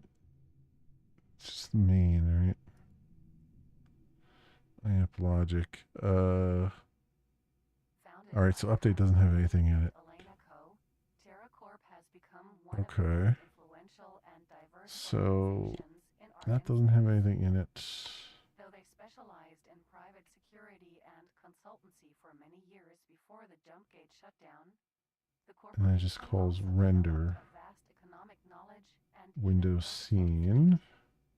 this put TerraCorp in the ideal position to help the system of Home of Light survive the dark that followed the shutdown, and under the leadership of CEO Dal Nirin, TerraCorp remains as influential and powerful as it ever was.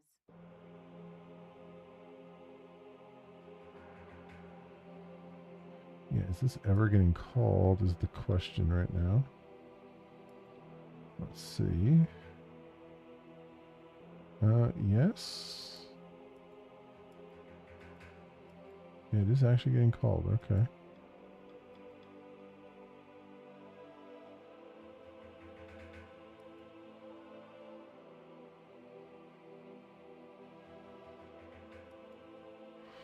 It's not putting anything on the screen though.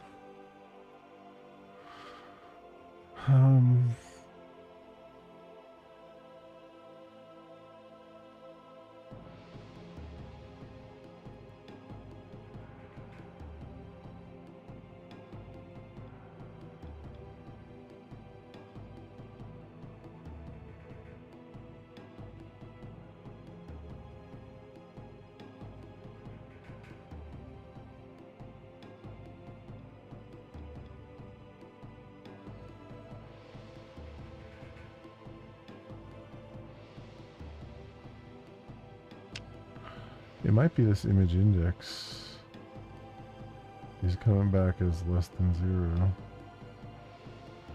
It's just always returning.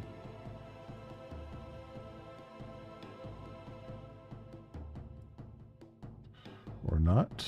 Okay. Was actually okay.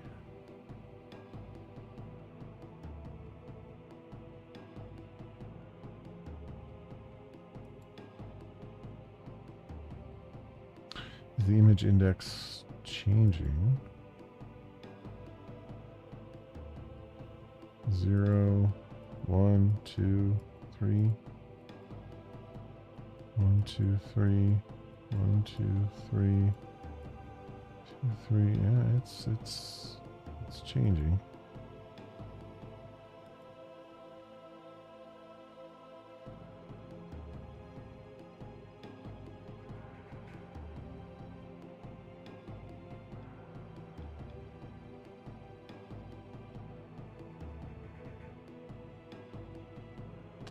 So, okay. Huh.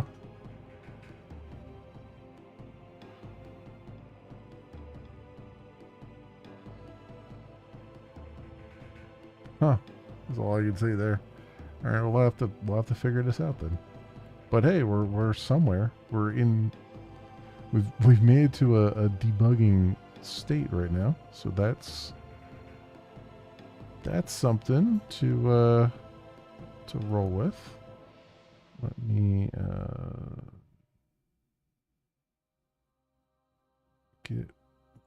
get ignore. I'll add this one to get ignore.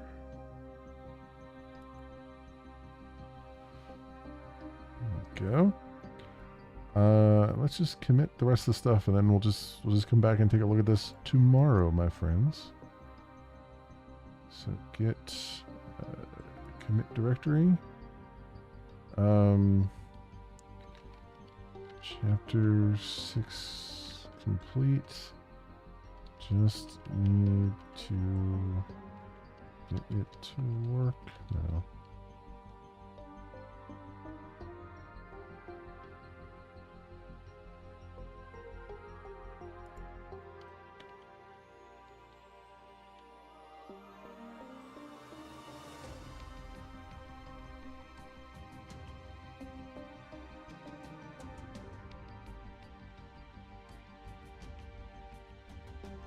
Alright, push that out there.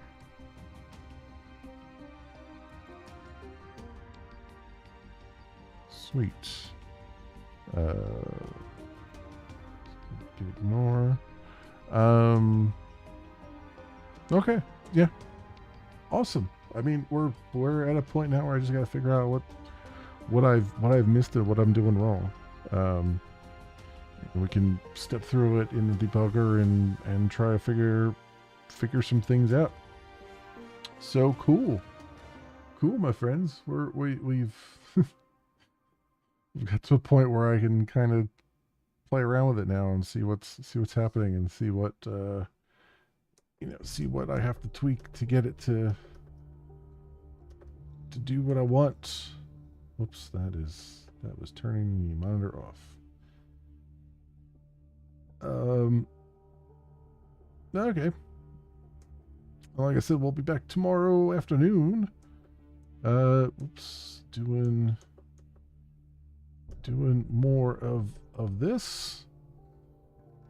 If I can get it to switch over here. Yeah, there we go. Yeah, we'll be back tomorrow afternoon, doing some more of this, and maybe we'll have some success and we can try to tackle chapter 7 finally after all this. So yeah, cool. Not gonna raid out or anything. It's pretty late at night, so I doubt there's anybody on. But if you happen to run across this on the YouTubes and you have a like and or a subscribe that you can spare and maybe toss my way, that would be really awesome. It's very much appreciated, and I'm very, very thankful for it. And it helps out a lot. Otherwise, thank you so much, everyone, for watching. I hope everyone has an excellent morning, afternoon, or evening, depending on what it is for you. And hope to see you back here again in the future for some more stuff, whatever happens to suit your fancy. Until then, see you bye.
I suppose by the transitive property, I too must be Vulcan as a motherfucker.